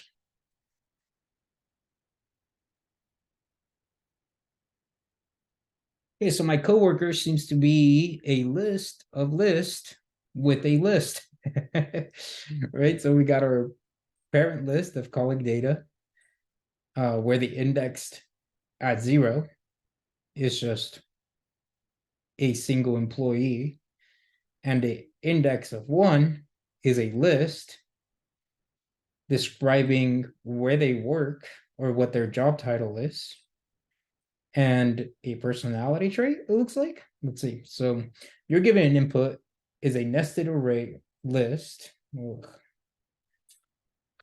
It's a nested list of colleagues. Within the nested list, there are your colleagues, titles, and a characteristic of them. Write a function that prints. Oh, of course, no problem at all. Have fun at work. Write a function that prints the colleague's name, title, and their characteristic, and then return true. Okay, so this is awesome. So this is the end state of what I'm supposed to see. I'm supposed to see Stacy is the IT person and is super smart. Awesome. So let's work on our function. The easiest thing to do and get out of the way is that it's supposed to return true. All right. So now how do we do this? Index. Say again? Use index. Okay. So you're saying to do a for loop with index? Is that what you're saying, Seki?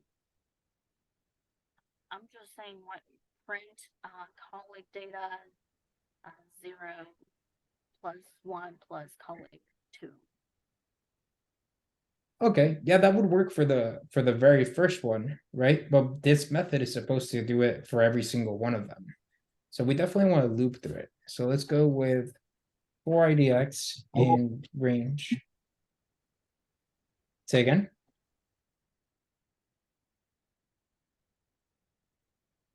But how do you assign a variable? Why don't I assign a variable? Yeah. What is this variable supposed to represent? Like name is colleague 1. Like the position. Oh, I see. Okay. 2. So name is supposed to be list of colleagues, IDX, and you said it's 0, right? Because I'm grabbing index 0. Yeah. Okay, awesome. And then you said, what's the second? A title. Okay, so now the title. How do I grab the title?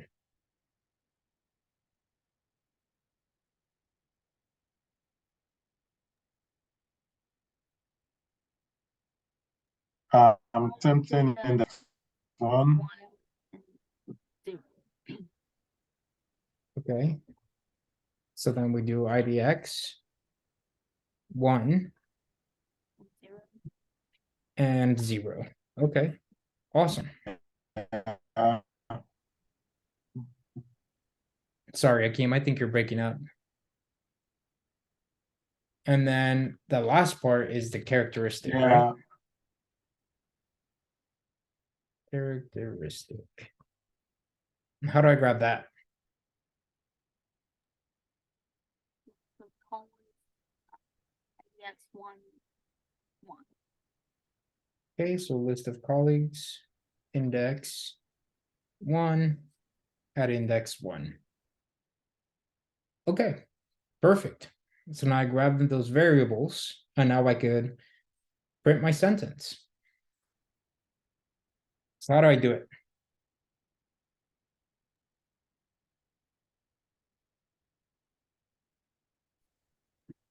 With an F string. All right, we got an F string. So the first thing we need is a name. So how do I put the name in there? Put a curly bracket and name. Okay. Name is the, okay, so now the second variable, what would be the second variable? The Yeah. yeah. So title Mhm. and Mhm. is, and then the characteristic. Okay. So let's see what that does. Da-da-da. So we see Stacy is the IT person and is super smart. Jim is the salesperson and is outgoing. Jenny is the manager and is very empathetic. And Corey is the software engineer and is very funny. But we don't see true being printed into my console. Does anyone know why?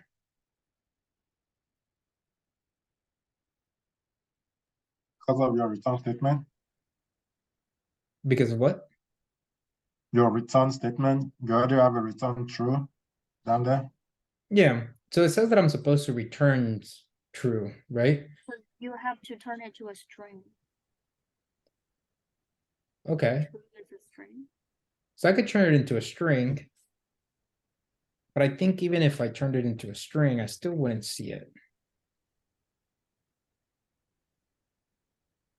Right? And I think this has something to do with this line. How could I fix that?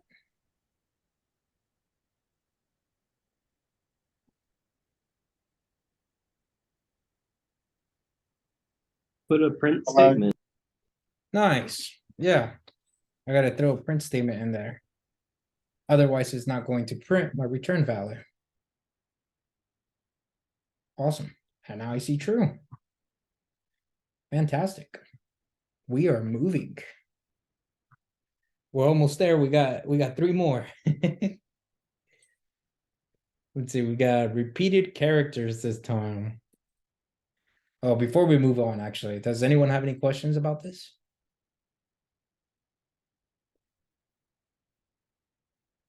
I'm really glad you guys really got this traversing through lists so well.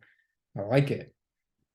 So when you have a list within a list, so when you loop through, like on line 17 and 18, so when you have like the second index of 1, so Mhm. within that, because I was thinking we have to loop through to get the index of the second list. So I think that so having that kind of worked out. So Yeah, definitely. So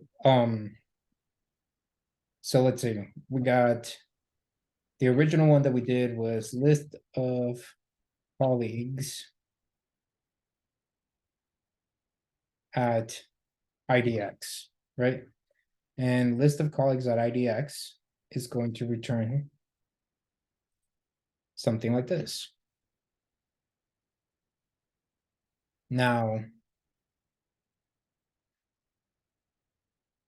list of colleagues at IDX index 0 would return this. yep.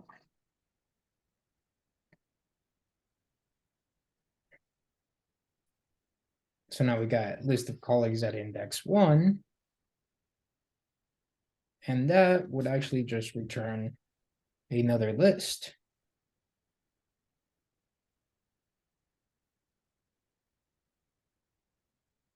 List of colleagues at index 1, index 0 would only return this string. And I apologize for putting that there.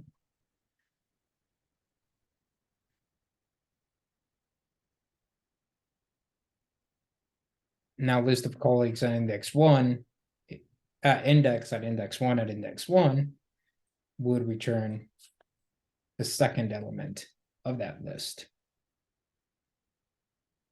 Cool. Awesome. Thank you. Yeah, of course, no problem. Awesome.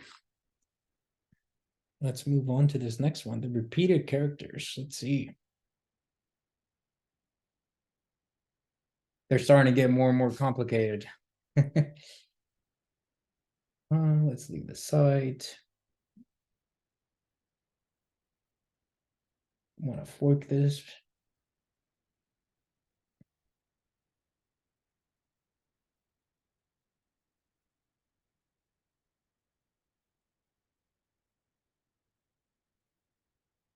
Okay, great. So we got writing method that takes in an array of characters and a similar length array of integers. Return a string consisting of every character repeated the number of times as indicated in the integer array, with each character corresponding to the number in the same position. Okay, great. So it's saying A is only supposed to be repeated one time, B is supposed to be repeated 2 times, and C is supposed to be repeated 3 times. So this is awesome, and this is going to be a pretty good use of loops. So how could we get through this one?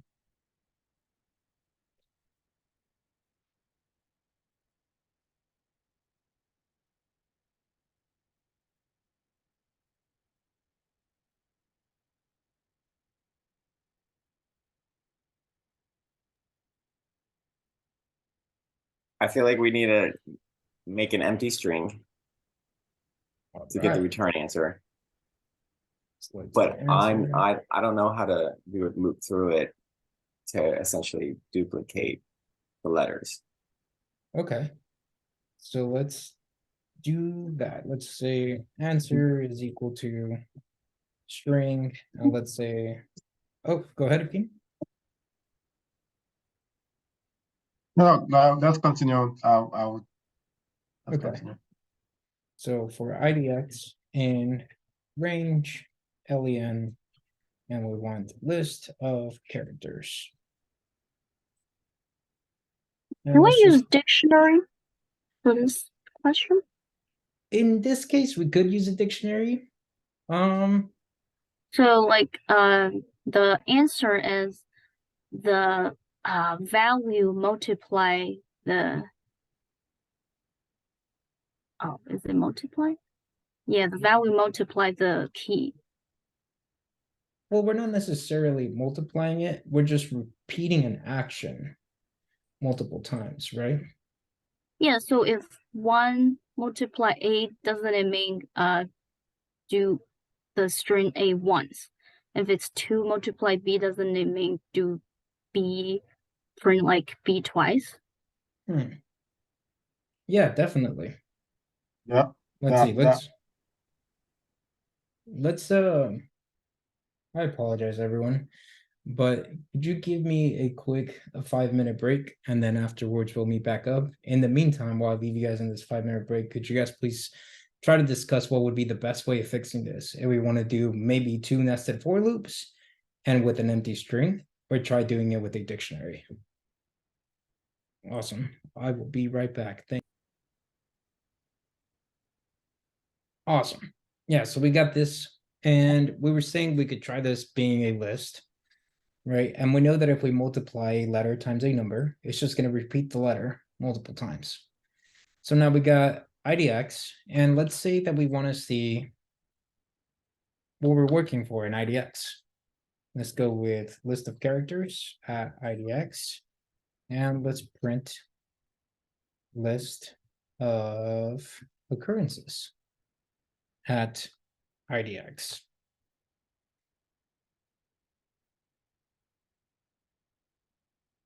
Okay, so we see the original letter, which is A with 1, B with 2, C with 3, and so on. And same thing for the second. We see the letter corresponding to the number of values that it's supposed to be multiplied. So now I wonder, what happens if we multiply it inside of our print statement? Let's do X.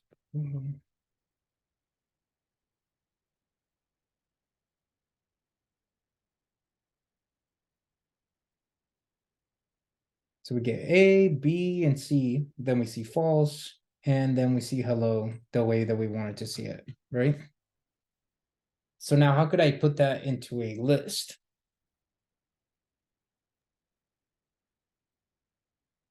Using join? Say again? Using a join?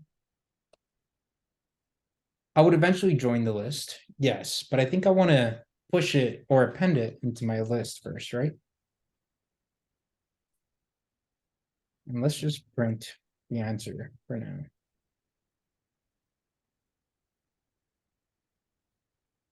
So now we got A, B, B, C, C, C, H, E, double L, and O. This is awesome. So now instead of printing answer, I could probably return this list as a string.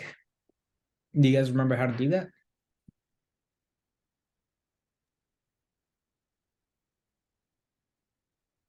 Join. Say again? By joining answer? Yeah, so I could return dot join. And then when I run this, I should see true and true. Perfect. Um, Does anyone have any questions on this? yeah, why when we did the when we looked through the list of characters A, B, C, why don't we just multiply it with list of occurrence? Why are we multiplying it with the index of the character by the list of occurrence? Oh, are you talking about this? Yeah. So I'm grabbing A and I'm multiplying it times 1 on line 12. Are you asking me why I didn't multiply the list times the list? Well, the first part, list of occurrence with the index, that makes sense. But the second one, I'm thinking it should just be the list of occurrence without the index. Well, that would just be a list of That'll just be numbers. everything. Okay. Yeah. Yeah, that Okay, would that'll be, just be the whole list. Okay. yeah, because we want to make sure that we grab each individual character and each individual number. So what if one of the lists is longer than the other one? So like let's say the list of characters is like 6 and the list of occurrence is 4 or 5. Does that make sense? Or no? Yeah, that makes sense. And in that case, we would get an error. But here in our problem, it gives us with each character corresponding to the number, meaning that we wouldn't run into a test case where there would be an extra number or an extra letter. Gotcha. Right? Awesome. This is great. Let's move Can on. we try with a dictionary, please? We could definitely try with the dictionary. I'm not sure exactly how we would do that one though. So I'm gonna have you guys So walk me through it. my thought was get an empty variable as an empty dictionary, then loop through to insert the key and the values, then multiply the key and the value. What would be the key and what would be the value? List of characters would be the key, and the list of occurrence would be the value. Okay, so we got the list of characters being the key and the list of occurrences being the value. Okay. And now let's print and let's name it characters and occurrences. Chars. And can you please print the index before we run the index where? no, print the IDX. Well, For both of them? Yeah, you know.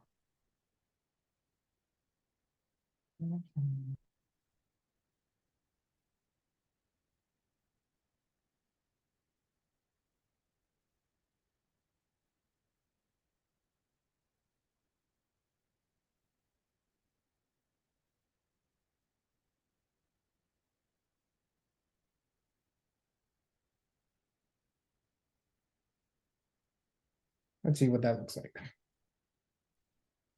Okay, so we got A, 1, B, 2, C, 3. And then we see our final dictionary with each key being the letter and each value being the number of occurrences. So from here, what's next? So my thought was just on line 14. I might be wrong. Just to multiply instead of using equals to. So do some multiply there. So multiply here. Where we have the equal to, yeah, multiply that. Well, the equal to is what assigns it to my key, right?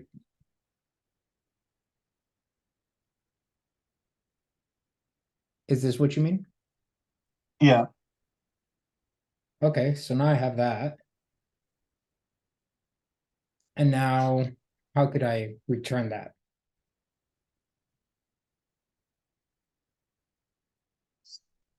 I'll return that back to our list. Okay, so return dot join, and then how do I get a list of all the values inside of the dictionary?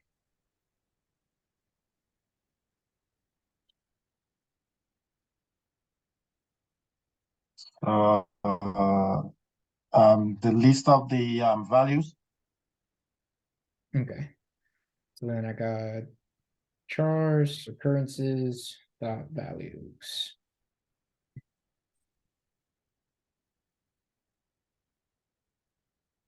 And we see true. Awesome. And if we press that one, we also see true. This is awesome. Yeah, this is another good way to use dictionaries, and it's definitely a lot more organized, and I really like it. So thank you both Seki and Akeem for coming up with this idea. All right. This was great. Let's move on to some hungry hippos. Does anyone have any questions over this before we move on?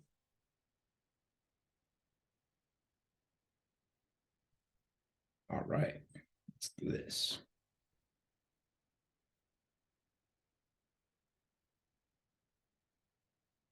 So let's fork it. We get some hungry hippos.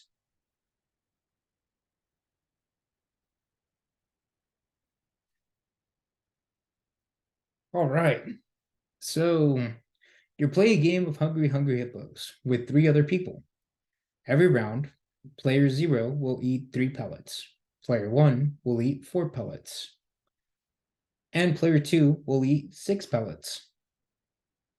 And player 3 will eat 1 pellet. Okay. In that order. The game ends when there are 0 pellets left. Write a method that takes in the starting number of pellets and return an array or a list containing which turn the game ends on and which player eats the last pellet. Awesome. So let's do this. This looks like they're key valued pairs, right? So I think this would be a good use of a dictionary in this case. What do you guys think? Yeah, that's kind of the way I was looking at it. All right, so let's make some players. And we got player 0 needs 3 pellets. We got player 1 that eats 4 pellets. And I should probably put a comma there. And then we got player 2. He eats 6 pellets. And we got player 3, which eats 1 pellet. Okay, This is great. So that takes all of that. And we see the number of pellets that are going to be handed into us.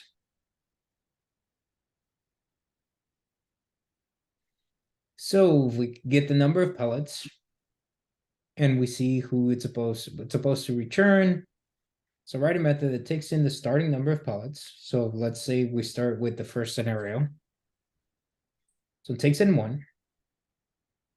And return a list containing which turn the game ends on and which player eats the last pellet. So in the list, we got the player 1. And then we got, oh no, what do I mean to do? Cancel.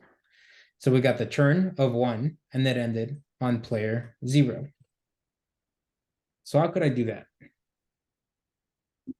So that the return result is the player it starts with and the player it ends with. Is that what that means? So the 1 is the turn it ended in, and the 0 is the player it ended on.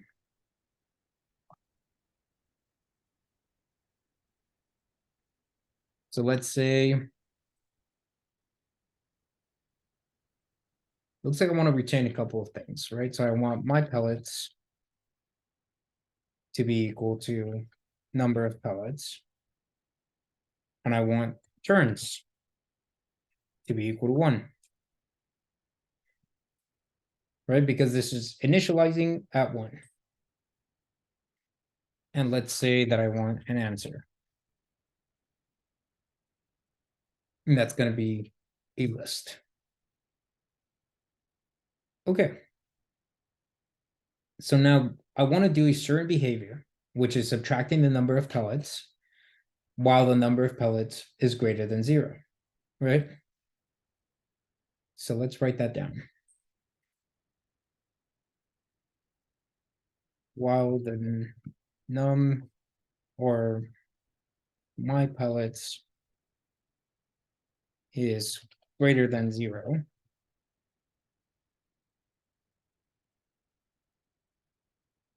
then what I want to do while that's happening.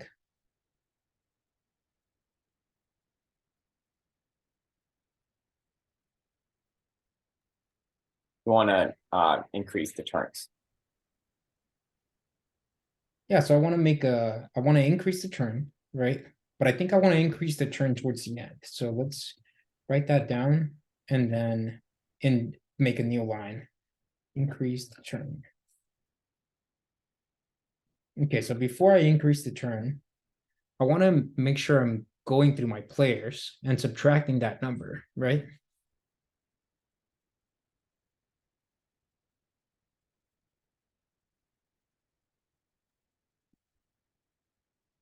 So let's say Pallets equals pallets minus 3. yeah, so we want my pellets equals, or I guess minus equals, right? And this is going to be players. Value. And then we want the key here, right? Oh, yeah. Awesome. So let's do a for loop or loop through players.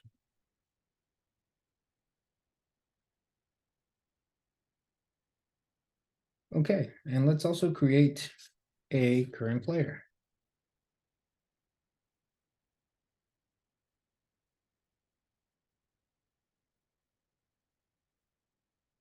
And make that equal to, I don't know, let's start with 0 since 0 is our first player. Okay, so I'm gonna loop through the players and I'm gonna say my keys, pallets, I'm gonna increase the turn.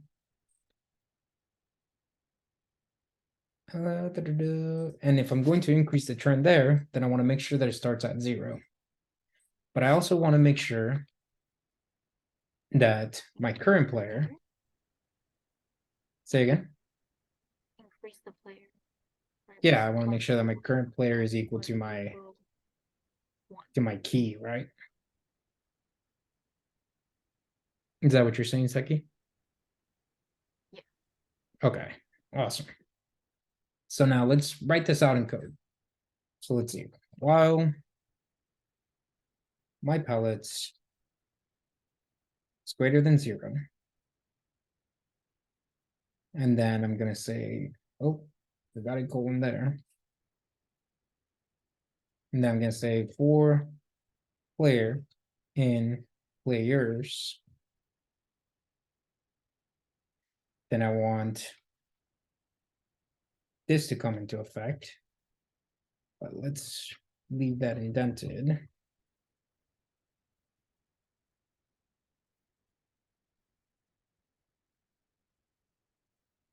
Ooh. And instead of key, what I want is player. Okay, then I want to increase the turn. So I'm going to say turns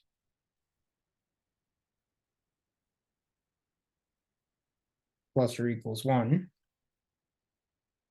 And then I want my player to be my current player. So let's say current player is equal to player. So let's just see how this works throughout the value. Let's see turns, and let's see current player. So this loop should only work once, so I should only see, oh, hello. I think turns should be outside of the for loop. Yeah. Yeah, I definitely agree. I actually think this should be inside of the for loop.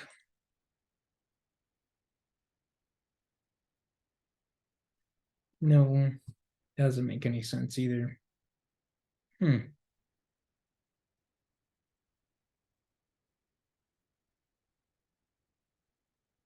my pellets is greater than 0. It shouldn't be going through all of them.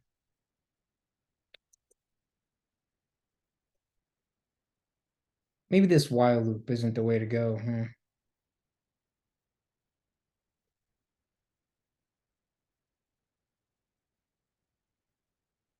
Or maybe we should do a break. What do you guys think? Like down here. Let's say if my pellets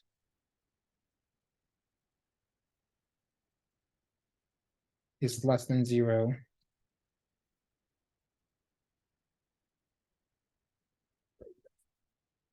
See what that does. Okay, so now we see 1 and 0. Let's say I bring in 1 and 2.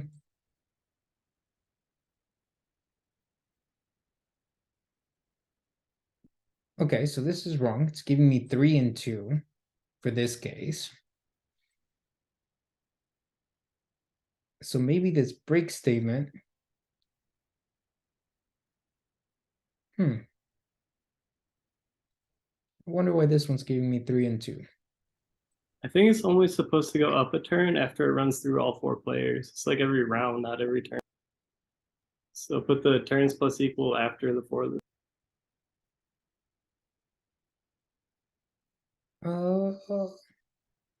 Yeah. Let's see that. You're saying put it after the for loop in here? Yeah. So now it's giving me 0 and 2.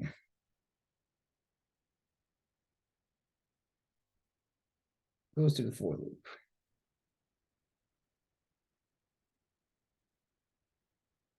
I think it needs to go inside of the for loop.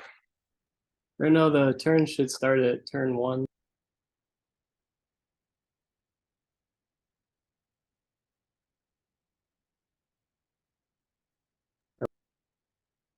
So make it turn 1 and then increase it where? Because if I put it outside of the for loop, it's never going to increase the turns.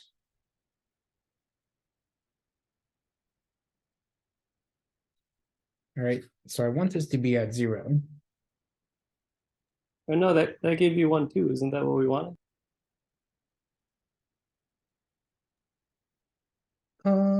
Actually, yeah, you're right. Let's see, what do we do if we go to the next one? Instead of start at 1, right?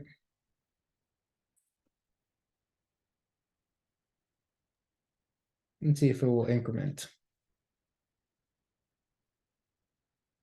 2 and 1. Yeah, you're definitely right. It should be outside of the for loop. That's awesome. Okay, great. So now that I got that information and I know everything's working correctly, then I could just go ahead and return an array.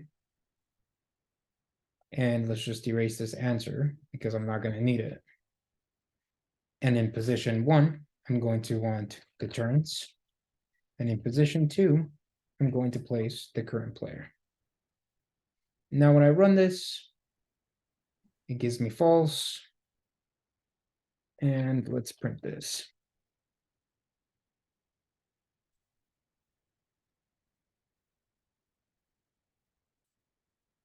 I have a question. Go ahead. Because you're returning the person who eats the last pallet. So the current player shouldn't equal to player. It should be equal because that make because current player is the one that there are still pallets left. So current player should be the next. Oh, I don't know. Yeah, so current player is the one who eats the very last pallet, right? The last one that was able to eat a pallet. Yes, So, but your current player is under the loop while my pallet is greater than 0.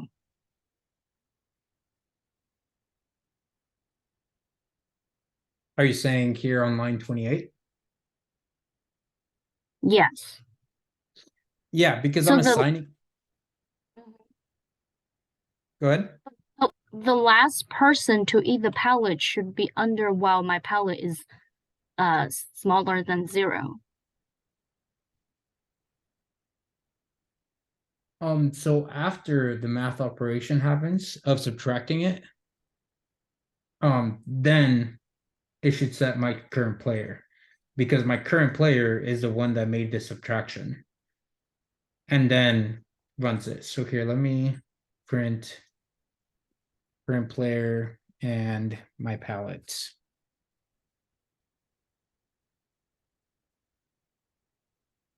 What am I spelling wrong here?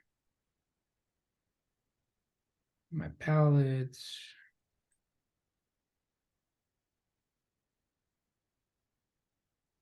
Oh, it's pellets. There you go. Okay. Oh, and I probably want to uncomment this. Okay, so, and let me print it out at the beginning of our loop as well.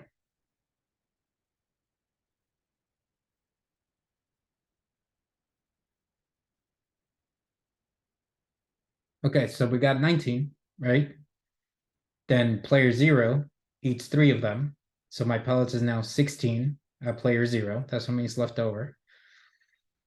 Then player 1 eats 4, leaving him with 1 and 12. Then player 2 eats 6, leaving him with 6. Then player 3 eats 1, leaving us with 5, right? And then it moves again into player 0. Player 0 now eats 3 of them, leaving us with 2. And when it moves up to player 1, when player 1 eats 4 of them, it takes us into the negative integers. So now this becomes true, breaks, and then iterates our turn being added to 1, and then returns the turns and the current player in the list. Does that make sense, Seki?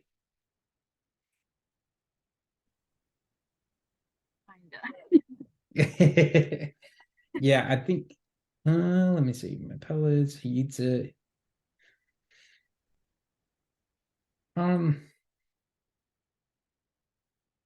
Let me see. I'm trying to think of a better way to depict it. Can anyone think of a better way that I could maybe show this?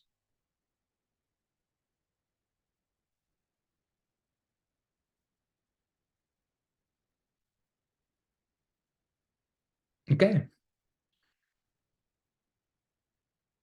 I will try to draw something out for you, and then I'll send it to you personally, Seki, through Slack. Awesome. And let's just make sure these Yeah. other two statements. Oh, go ahead. This is interesting for me as well, because I'm struggling trying to grasp the whole concept as well. Okay, definitely. Awesome. So now we see that all three statements are true. So same thing with 9. 9 came through. My first player ate 3, leaving me with 6. My player 1 ate 4, leaving me with 2. Then player 2 ate 6, leaving me with -4, which caused this statement here of pellets being smaller than 0 to happen to be true. The break came in, which broke us out of our while loop, and then takes us into turns plus equals 1, so that we could see that a turn actually happened. And then we return our array. And then, of course, there's 1 and 0. So it gets passed in. We start off with 1. Player 0 eats 3, leaving us with -2, making my pallets being less than 0 true. Breaks our loop. Turns is now 1. And then we return our array. Awesome. Now, if we're breaking out of the loop, how are the turns adding to itself? Because Is what it- we're go ahead. I was gonna say, isn't the loop what is causing the turns to be able to be added on itself? So the while loop is what's causing the turns to be able to Okay. add upon itself. But what we're breaking out of is our for loop. Okay, that makes sense. Thank you. No problem. Awesome. Let's see. Ooh, we got time. Prime numbers. Let's do this one real quick. Hopefully it doesn't take forever to fork it. Prime numbers. Let's go.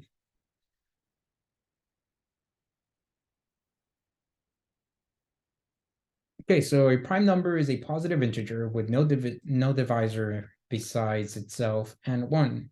It cannot be divided without a remainder by any number besides itself. Write a function to check whether a given position integer greater than 1 is a prime number or not. Okay, well, this one's pretty simple. So how could we check if something's a prime number? Can we use the percentage sign? I forget the official name. Yeah, so let's return if num modulo 2 is not equal to 0. And if we run it, gives us all trues. Right? Because anything divided by 2 is an even number. So by automatically running, if anything, modulo 2, if it gives us 0, that means that it's an even number because it means there was no remainder. By putting this not equal 0, we check off that it's actually a prime number. That was anticlimactic. It gives us hungry hippos, and it gives us this. The last one's supposed to be false, right? Well, this return is supposed to be false, but because false is equal to false, we see true. What? Yeah. Let me see. So I'm gonna print is prime and then put that to 10. So see how that last statement returns false?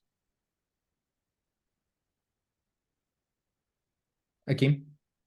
Yeah, I'm trying to. Yeah. So then I Right. could say print false is equal to false. And if I run that, I see true. So what I'm checking here is to ensure that is prime is returning false. And then I'm comparing it to false so that I can see true. It's like a double negative. A negative plus a negative equals a positive. Yeah. Awesome. Yeah, that's perfect. And we made it right on time. So that's going to conclude our time, everyone. I am here if you have any questions. I'm going to stop the recording and I'll stick around for an extra 5 minutes in case anybody wants to talk. Thank you so much for joining me today, and I'm looking forward to working with you all tomorrow. Yeah, let's go back to the prior